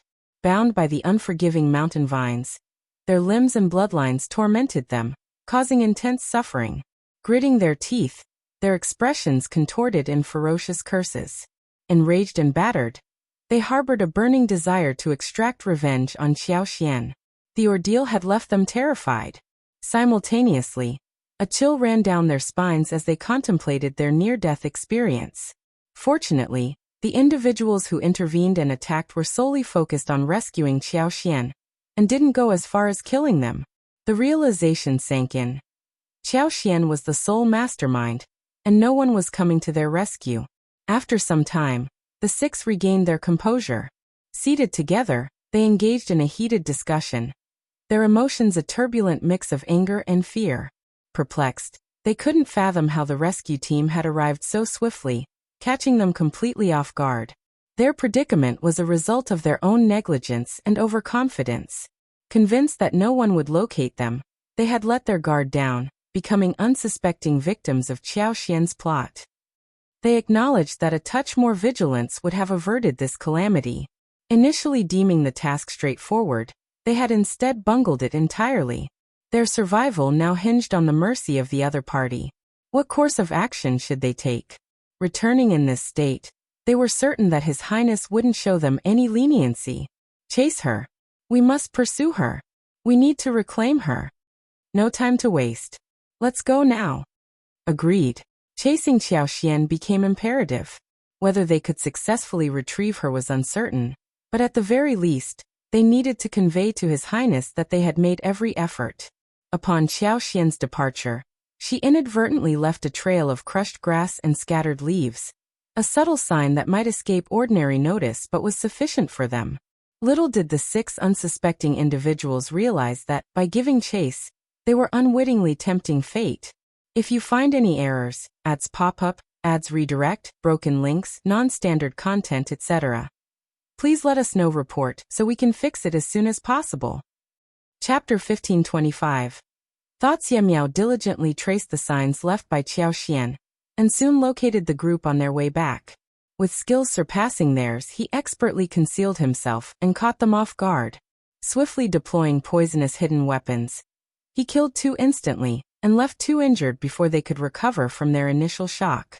By the time the last one attempted to flee, Xie Miao swiftly caught up and dispatched him with a single strike. Glancing at the fallen 6, Xie Miao nonchalantly sheathed his sword. In the desolate mountains with few inhabitants and scant decent paths, the remains would be swiftly claimed by the voracious beasts. There was no need for him to trouble himself with cleaning up the aftermath. Unbeknownst to anyone, Qiao Xian's account to Xie Jingrong was truthful, and there was no reason to doubt her words. Worried about his young master, Xie Miao hastened his return. To his surprise, he found Madame Xiao unconscious, lying on the soft grass beneath a tree's shade. Xie Jingrong, along with Xie Dong and Xie Shi, appeared visibly concerned. Shocked, Xie Miao approached and exclaimed, "Young master!" Xie Jingrong diverted his attention from Qiao Xian, casting a glance at Xie Miao. She might have fainted from shock and exhaustion. I fear she won't be fit to travel tonight. Find a suitable spot, and well spend the night in the forest. Given her current state, it was uncertain when she would regain consciousness, and her tired body warranted rest. Considering this, Xie Miao agreed and instructed Xie Dong and Xie Shi to locate a suitable spot for the night. Observing Qiao Xian, Xie Jingrong felt not concern about the night ahead, but a subtle sense of happiness. She was unlike any other woman he had encountered. Initially driven by curiosity, he unwittingly delved deeper into her world. The more attention he paid, the more intriguing she became, imprinting herself in his heart, an indelible mark that refused to fade. He acknowledged the wrongness of these sentiments, understanding that he shouldn't feel this way, but attempts to uproot these feelings only intensified them. Though outwardly composed, concealing his thoughts from others, he grappled with an internal turmoil. During that period, his heart churned with pain, fearing that one day he'd be unable to conceal his emotions from her, leading to an awkward confrontation. Seeking solace, he left the province, wandering in an attempt to forget. Unexpectedly, fate intervened, and their reunion unfolded dramatically under unforeseen circumstances. Only her presence and no one else. In Xie Jingrong's heart, a whirlwind of emotions stirred. Joy, surprise, disappointment, and loneliness intertwined, creating a complex tapestry of feelings. Yet, joy predominated. This unexpected journey presented a unique opportunity to be alone with her, to observe her without any pretense. About 2 hours later, Qiao Xian stirred, awakening to the unfolding chapter of their shared journey. If you find any errors, ads pop up, ads redirect, broken links, non-standard content, etc., please let us know. Report so we can fix it as soon as possible. Chapter 1526. Perseverance. Slowly opening her eyes, Qiao Xian experienced a brief moment of confusion as she took in the sight of the blue sky and treetops. Xie Jingrong, masking his emotions, greeted her with a gentle smile. "Madame Xiao, are you awake? Are you feeling unwell? You scared me when you fainted just now. Luckily, your pulse and breathing are normal. I think you must be too tired." A hint of embarrassment crossed Qiao Xian's face as she sat up slowly with her hands. Xie Jingrong instinctively reached out to assist but hesitated and withdrew his hands. "Maybe I'm really tired. I'm fine now. Fortunately, I was lucky to meet you, young Master Xie." Xie Jingrong responded with a gentle smile, his eyes reflecting kindness. "Don't worry, I will ensure you reach Yanzhou City safely." Qiao Xian exclaimed, turning her gaze skyward. "No time to lose, young master, let's go now." Despite having at least 3 or 4 hours before nightfall, she urged Xie Jingrong to hasten their pace to exit the forest and reach a farmhouse by dusk. Frowning in disagreement, Xie Jingrong voiced concern. "But I'm afraid your body can't endure it." "Don't worry, with Xie Miao here, you'll be safe spending the night in the mountains. With the 6 unstable factors resolved, there seemed no imminent need for action. However, Xiaoxian was anxious, pleading, "No, I've been missing for a night and a day. I won't be back until tomorrow. I don't know what's happening there, so I have to return as soon as possible. I'm already rested. It's okay, let's get going." More pressing was Xiaoxian's realization that her superpower was weakening. Despite feeling physically rested, her ability was severely diminished. Now she could only sense a radius of about 3,000 to 4,000 meters. If she intended to manipulate vines and plants for an attack, the potency would be significantly diminished. She doubted her ability to handle the 6 individuals from yesterday in a single stroke. The reason behind this sudden weakening of her superpower eluded her, leaving uncertainty about its fate, whether it would continue to wane or vanish altogether. While panic was a natural response, she reminded herself that the superpower had been an unexpected anomaly. If it faded away, acceptance was the only option. Concerns lingered, however, regarding potential effects on her body. A further weakening or the risk of fainting in this challenging environment would pose significant problems. Although aware that Xie Jingrong wouldn't abandon her, it would undoubtedly burden him. In a village, securing a carriage would simplify their travel. The thought triggered a pang of discomfort in Xie Jingrong's heart. Observing Xiaoxian's anxiety, he initially attributed it to her worry for Xiao Yunduan. Yet, upon reflection, he acknowledged the genuine affection between the couple, understanding her longing for him. Contemplating the likely unfavorable situation in Yanzhou City, Xie Jingrong hesitated. "Are you truly okay?" Xiaoxian affirmed. "I am fine truly. Let's hurry and leave before nightfall. We can't afford to waste any more time." "Very well," Xie Jingrong sighed with a smile. "If you're not well, you must inform me, or I fear Lord Xiao will chase after me." Xiaoxian burst into laughter. "He won't do. If you find any errors, ads pop up, ads redirect, broken links, non-standard content, etc., please let us know report so we can fix it as soon as possible." Chapter 1527. Something happened. Xie Dong and Xie Shi set out to locate Xie Miao, and the 5 of them departed together. As they traversed the path from which Xie Jingrong had come, he appeared visibly anxious throughout the journey.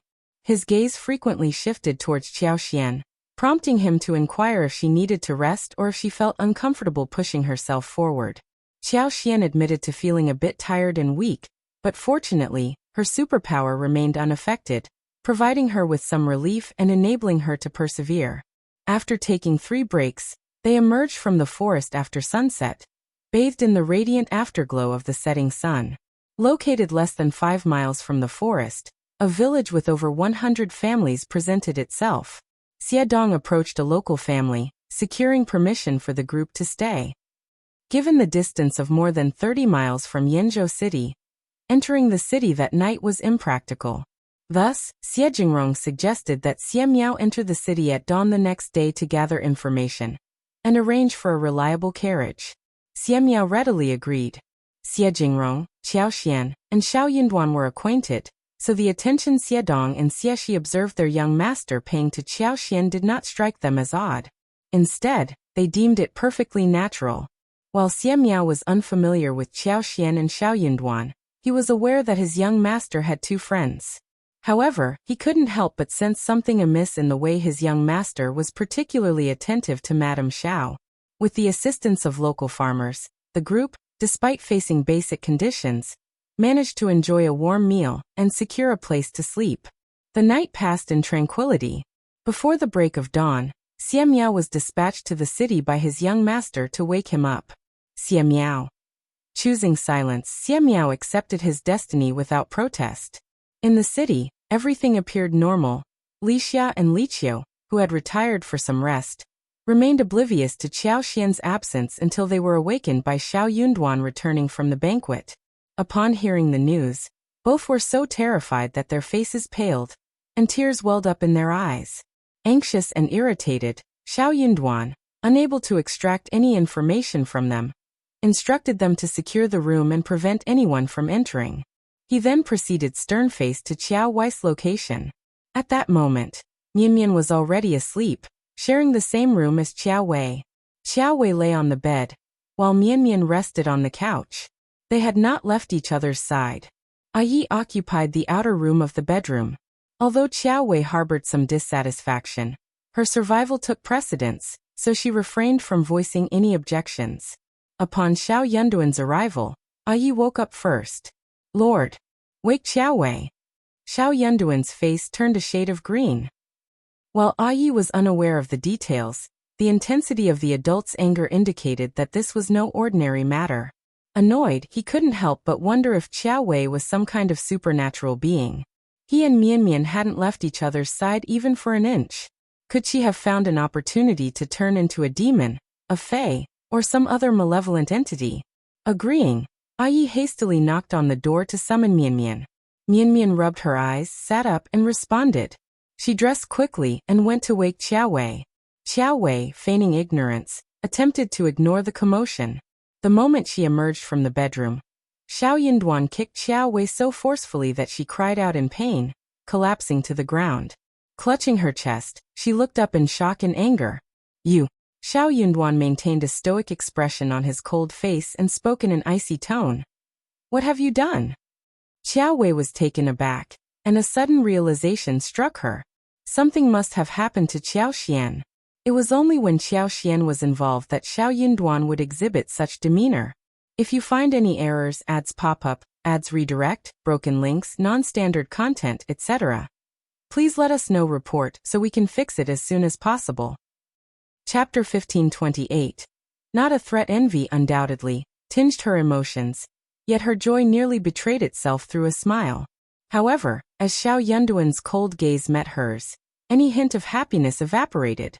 "I don't know what you're talking about." "You don't know?" Xiao Yunduan advanced slowly, indifferent to the fact that Xiao Wei was far less robust than him. He pressed the sole of his foot onto the back of her hand. Xiao Wei, startled, tried to retract her hand, but Xiao Yunduan tightened his grip. As pain surged through her, Xiao Wei, gripped by fear, paled, immobilized. "What do you want?" Xiao Yunduan spoke with a frigid tone. "Answer my question. Tell me the truth. I don't care how you communicate with outsiders. Understand this well. You're still within my grasp. Even if I can't end your life, dismantling you will be effortless. Would you like to test that?"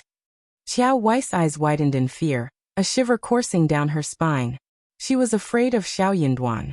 When this fear began, she couldn't pinpoint. She knew his words weren't mere threats. "I truly don't know. I'm clueless." Xiao Wei lost control and sobbed. "I'm under constant surveillance by those two every day. What can I possibly do? Moreover, you're aware I'm just a pawn in their game. Xiao He is already dead. They know their plan is exposed. Why would they come after me?" Xiao Yunduan's cold countenance remained impassive. "You'd better stay ignorant or I won't spare you.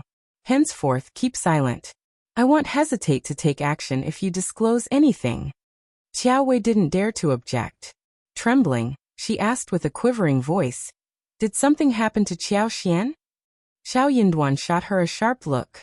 Her heart skipped a beat, and she dared not press further. "She's unwell." Mian Mian instantly grew anxious. "Sir, is Madame all right?"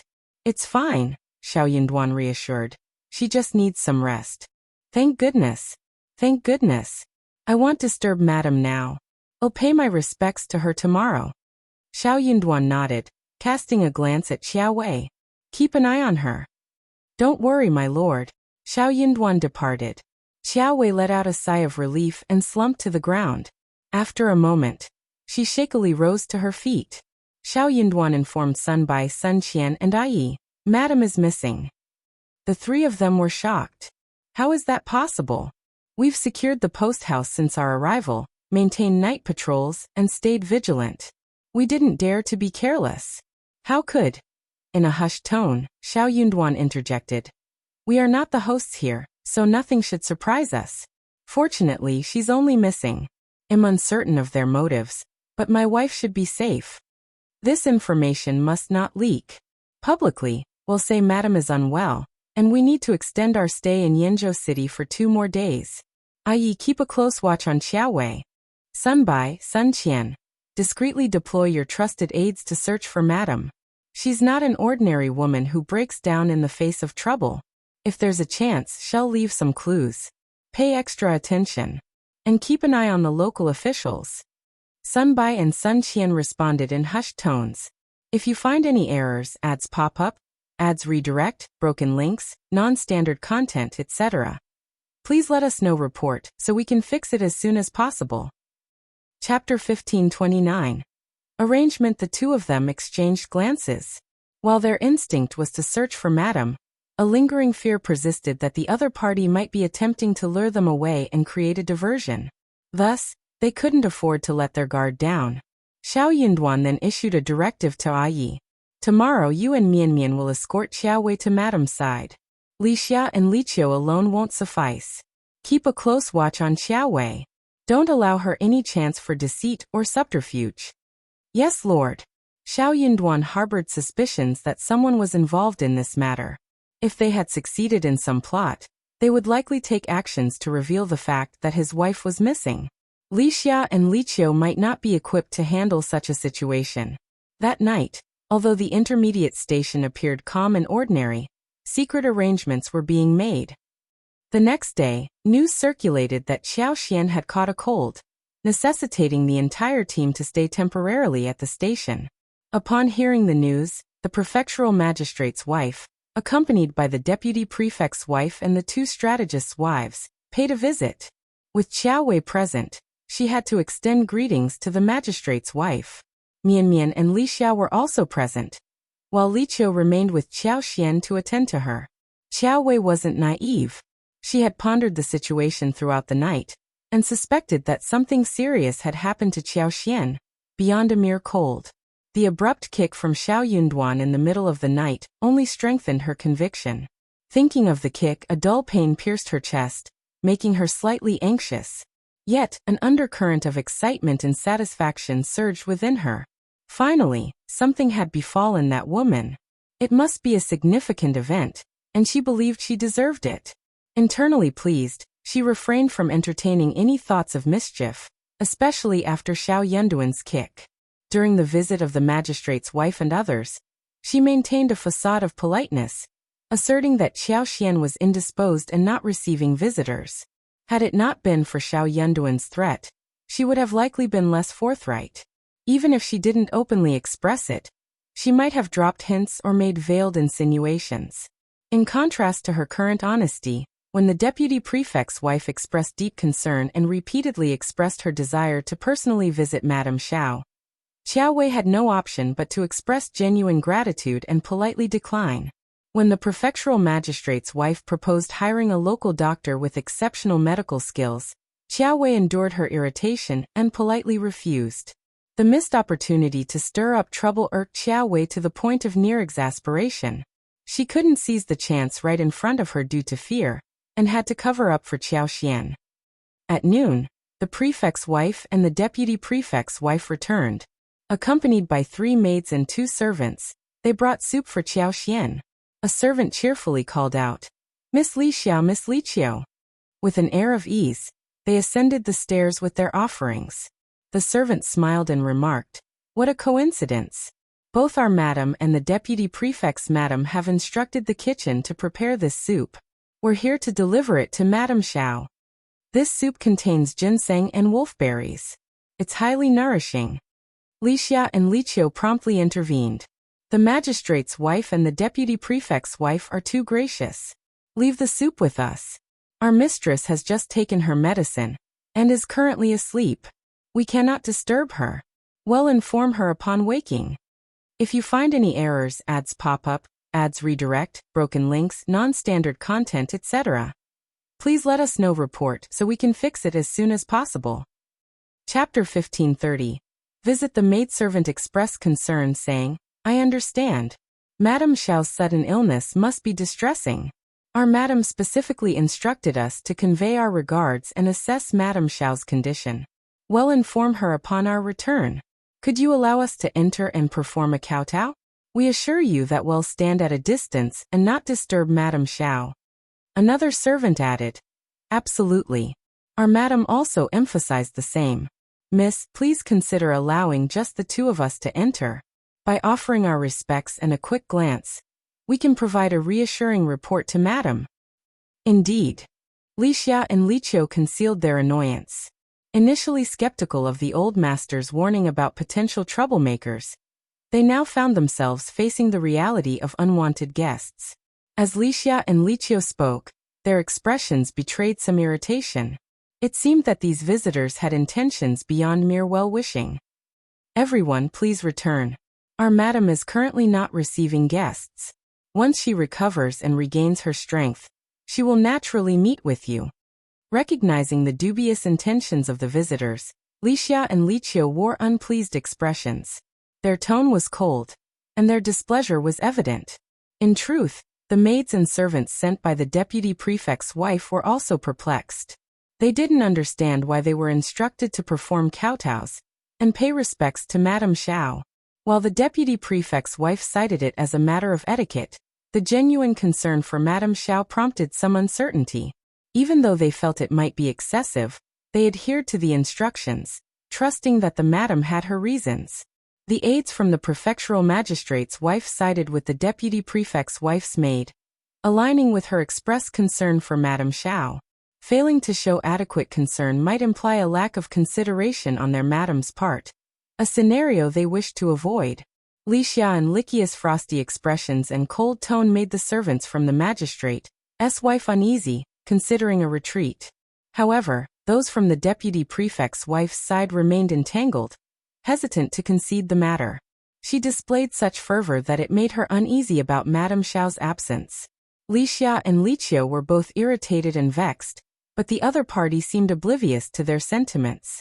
To their surprise, the two maids carrying the food box attempted to bypass them and enter the house. Li Qiu, alarmed, exclaimed, "Stop, what are you doing?" A maidservant pulled Li Qiu aside, smiling forcefully. Miss Li Qiu, Miss Li Xia. Our madam is genuinely concerned. She frets over Madame Xiao and wishes to." Before she could finish, another maidservant hastily interrupted, smiling at the other. "Let's enter and pay our respects to Madame Xiao. We can explain to Madam when we return." The other maidservant remained perplexed, not grasping the situation. "Ha!" She instinctively resisted being pulled away. "All of you, halt!" Despite Li Xia and Li Qiu being restrained and pulled by others, the ongoing arguments drowned out their attempts to communicate effectively with the two maidservants heading inside. Mian Mian, who was in the room with Qiao Wei, rushed out, ignoring Qiao Wei. She intercepted the two maidservants. "What are you doing here? You're disturbing Madam," Mian Mian exclaimed. Unexpectedly, a servant forcefully pushed Li Xiao aside and barged into the house. "Since Madame Xiao is awake, we should perform a kowtow and pay our respects. If you find any errors, ads pop up, ads redirect, broken links, non-standard content, etc., please let us know report so we can fix it as soon as possible." Chapter 1531, Chased Away You. The maidservant roughly shoved her once more, causing her to stagger. Just as she attempted to force her way in, a sudden sharp pain in the back of her knees sent her crashing to the ground with a cry. The others were left in shock. Yi, who had just finished lunch, swiftly rushed over. Li Xia and the rest breathed a sigh of relief and complained indignantly. "Yi, these insolent servants are intolerable. They insist on intruding to disturb Madam. Please drive them away." Yi agreed and cast a cold gaze in their direction. The maidservants, visibly frightened, instinctively stepped back. Without any ceremony, Yi lifted the fallen woman and casually tossed her aside. She screamed and rolled on the ground, her pride thoroughly bruised. While she suffered no physical injuries, her dignity was certainly in tatters. Li Qiu sneered. "Take your soup with you. Our madam won't have any appetite for it." These words only soured their expressions further. The maid representing the magistrate's wife hurriedly interjected. "Well, Miss Li Qiu, what do you mean? This is a token of my wife's goodwill. Miss Li Qiu, it's not suitable for you to decline on behalf of Madame Xiao, is it?" "Why not? It's none of your business whether it's suitable or not," Li Xia retorted coldly. "We suspect you have ill intentions. Why are you really here? To offer greetings? It's clear you're here to cause trouble. Why don't you leave? Do you need us to escort you out?" Terrified, Everyone glanced at Ai. Unwilling to face his forceful removal, they hurriedly made their exit. Upon hearing the report, the deputy prefect's wife's face darkened. She reprimanded her subordinate for mishandling the situation and sent him away in frustration. Such an incident must not be repeated. Now she needed to devise an alternative plan. With Ms. Xiao missing and not at the relay station, Lord Xiao remained remarkably composed. Little did he expect that the news would be so well concealed. His Highness had mandated the revelation of Ms. Xiao's disappearance, necessitating the formulation of a plan. Yet what approach should they take? The deputy prefect's wife promptly ordered someone to summon her husband. Despite their discussions, a viable solution eluded them. The previous disruptive method had already been employed, and its effectiveness was unlikely to be repeated. In a moment of desperation, the deputy prefect gritted his teeth and sneered. "We cannot fail in such a trivial matter. How can His Highness entrust me with future tasks if we falter? I propose bribing a few individuals to set fire tonight and infiltrate during the ensuing chaos." His wife's eyes lit up, and she eagerly agreed. "Old master, that's a brilliant idea. The chaos will create a convenient distraction for us." A sinister smile crossed the deputy prefect's face. "I'll make the arrangements immediately." Time was of the essence. With His Highness having stationed someone in Yenzhou, they needed to establish contact. Lord Xiao had brought along Imperial Guards proficient in martial arts. Achieving this task solo would be challenging without His Highness' assistance.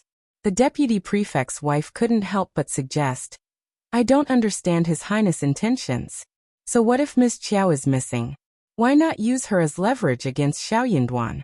If he refuses to comply, he'll be a laughingstock, given his grand declarations of loyalty. Once his reputation is tarnished, I doubt he can maintain a foothold in the capital." The deputy prefect cautioned, "We can't presume to know His Highness' plans. It's better for you to speak less. If you find any errors, ads pop up, ads redirect, broken links, non-standard content, etc., please let us know. Report so we can fix it as soon as possible." Chapter 1532. Pushing away raising his eyebrows, the deputy prefect admonished, "You're too impulsive. Why didn't you plan meticulously and send just 2 or 3 maids? Did you think you could triumph easily? If dealing with Xiao Yunduan were so simple, why would His Highness invest so much effort in him? Congratulations, you've squandered a significant opportunity. How foolish." The deputy prefect's wife felt a bit vexed, wondering what mistake she had made. All she wanted was to make a noteworthy contribution. Who could have predicted that these 2 girls would prove so unreasonable? Moreover, she had accompanied the magistrate's wife, thinking that her presence would dispel any suspicion. Since the prefectural magistrate's wife held more sway, her entourage naturally deferred to her authority, right? This should have been a prime chance for her to slip away discreetly. While the couple conversed, someone from the prefect's wife's entourage approached, expressing a desire to discuss matters with the deputy prefect's wife. Despite the deputy prefect's wife's skepticism, she had to oblige, granting her the courtesy. The brief meeting concluded soon after. Upon receiving the report about the soup from the maidservants, the prefectural magistrate's wife couldn't help but frown and reprimand them. Was she out of her mind? Visiting a patient and delivering soup were commendable actions. As long as her intentions were genuine, shouldn't seeing the patient take precedence? Why force an entry into the other party's house? What was her rationale? The maidservants, filled with grievances, could not articulate their defense. They didn't want to engage in such actions, but the deputy prefect's wife insisted that personally kowtowing demonstrated sincerity and care. They couldn't be seen as inferior. However, the unexpected turn of events left the magistrate's wife increasingly agitated. When the deputy prefect's wife arrived, she tactfully mentioned the incident. Offending someone was never a good strategy. In the future, she needed to exercise more caution. Good intentions should not provoke resentment. Instead of fostering goodwill, her actions created a standoff, leaving people angry and resentful. The description of the expression as tactful stemmed from the fact that although the prefectural magistrate held an official position, he was essentially an ordinary landowner who had progressed to his current rank through the advanced scholar examination. On the contrary, the deputy prefect's background differed significantly. As a descendant of a prominent local family, he wielded considerable influence and boasted connections in the capital.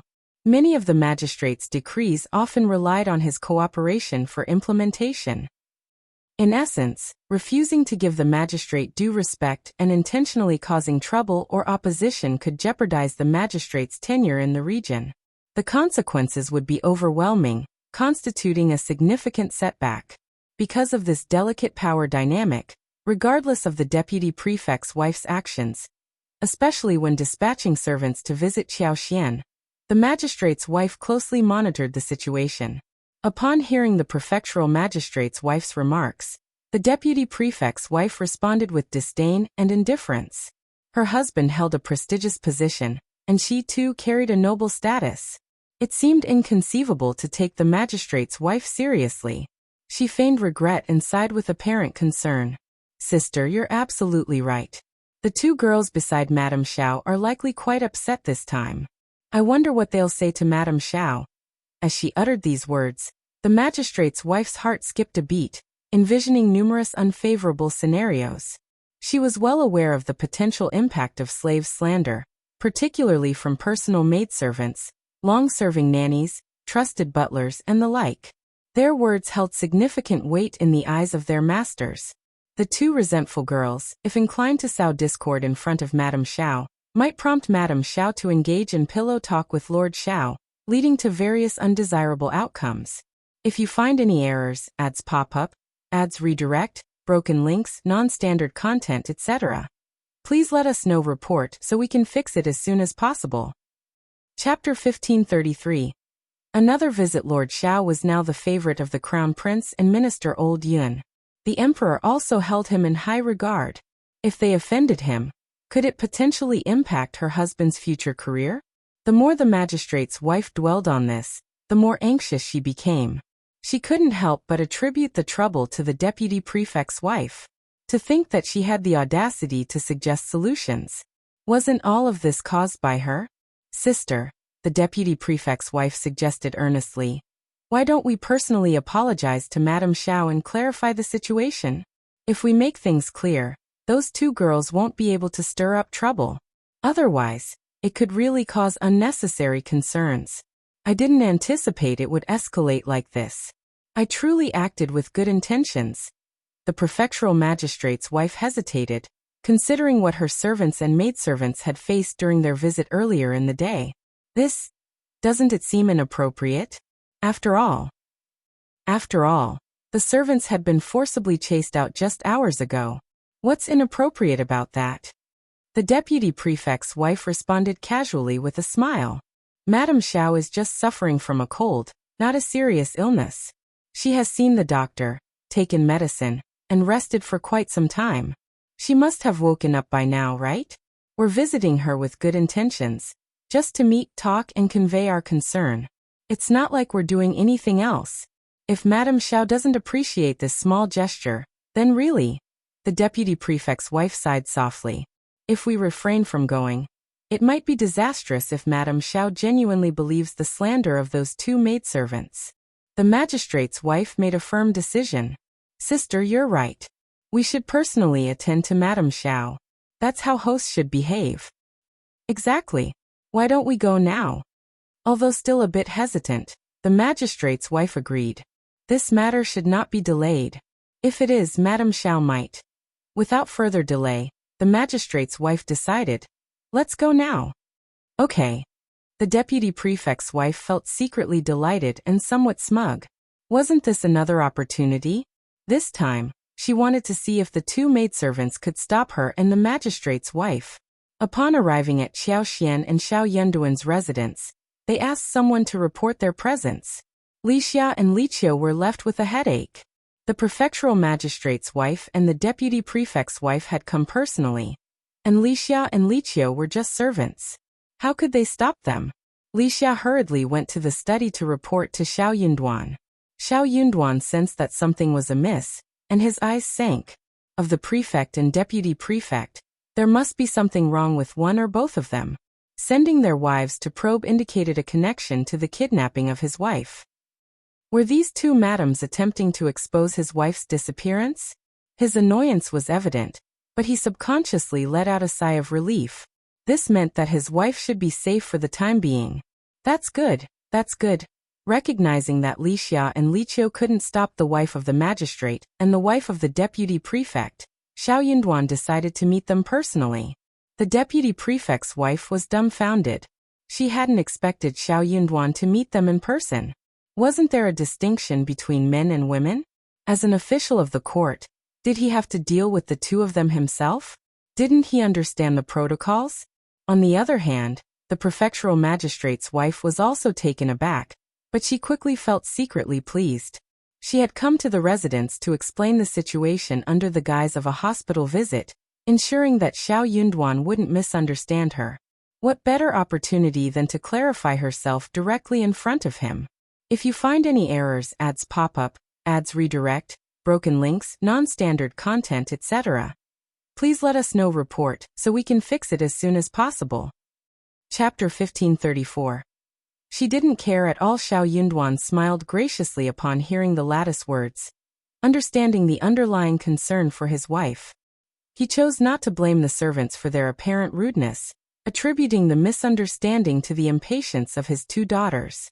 The prefectural magistrate's wife immediately felt relieved and expressed her apologies, emphasizing that it was a mere misunderstanding.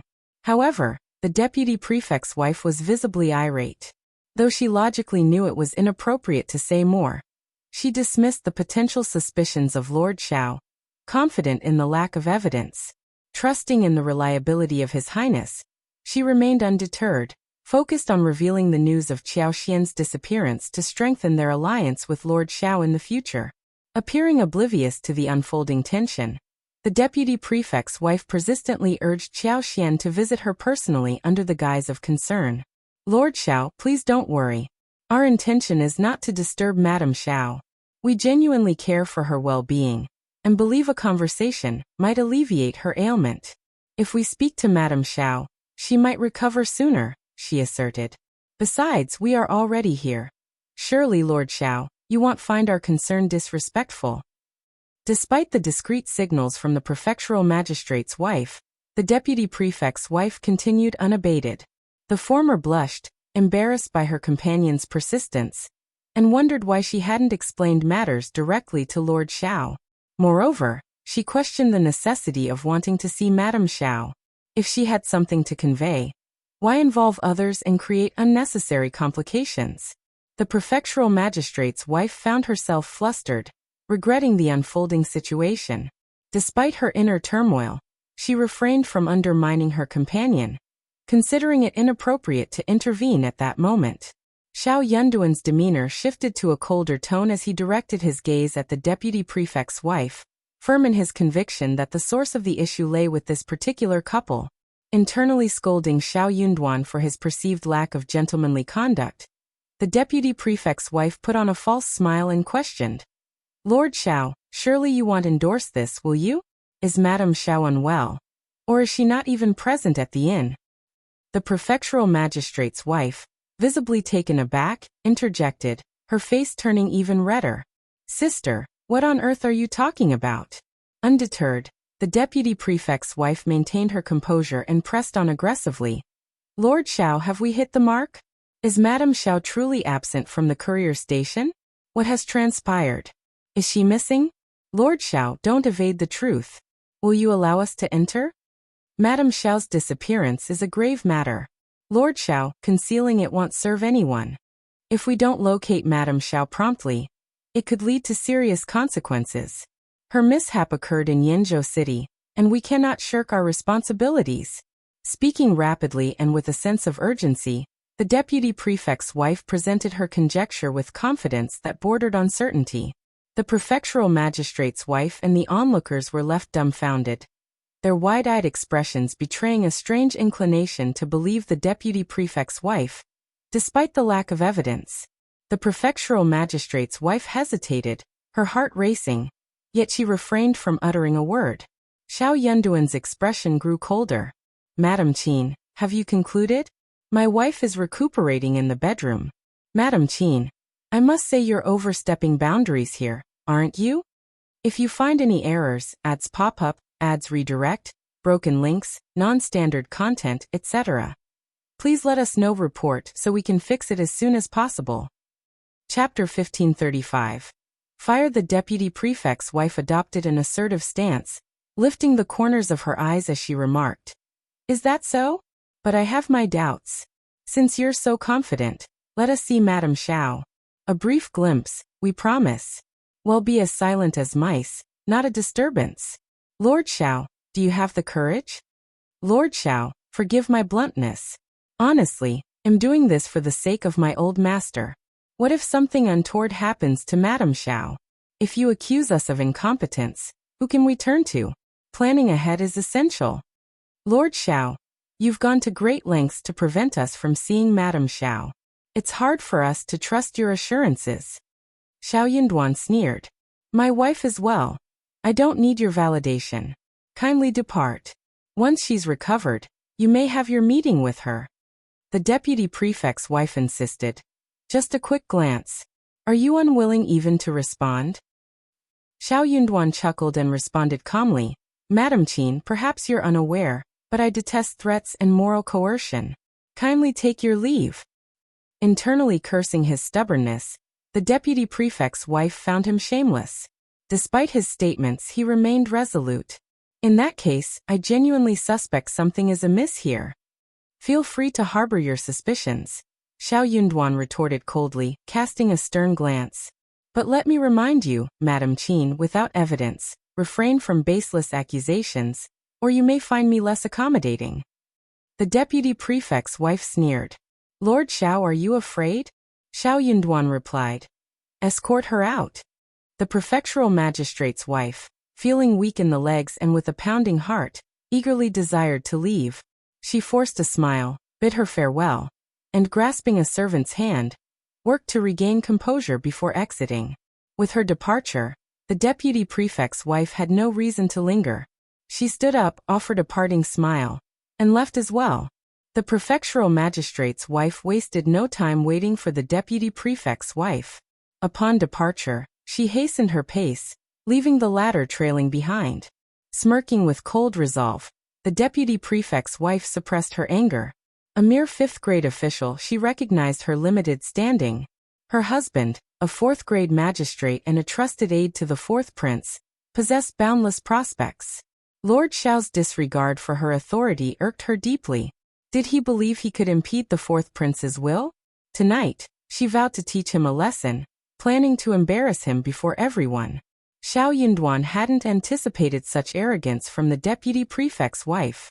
The Yanzhou mansion, he realized, was more complex than he had assumed. Their relationship was on the brink of deterioration, if not already there. He doubted they would hesitate to act against him now. The looming question was, what would be their course of action?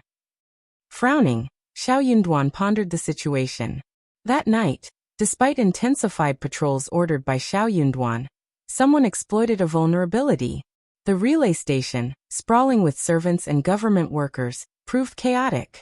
Seizing the moment, an infiltrator set fire to the compound. The flames erupted simultaneously in the west wing of Xiao Yunduan's and Xiaoxian's yard, and the backyard. The scale of the fire suggested liberal use of oil, engulfing half the sky in an instant. In the ensuing turmoil, Li Xia, Li Qiu, and other guards under Ai's command, namely Sun Bai and Sun Qian, promptly mobilized toward the 500 meters of the courtyard where Qiao Wei once resided. Both the prefectural magistrate's wife and the deputy prefect's wife arrived on the scene. The latter promptly expressed a desire to visit and console Madame Xiao amidst the chaos. If you find any errors, ads pop up, ads redirect, broken links, non-standard content, etc., please let us know. Report so we can fix it as soon as possible.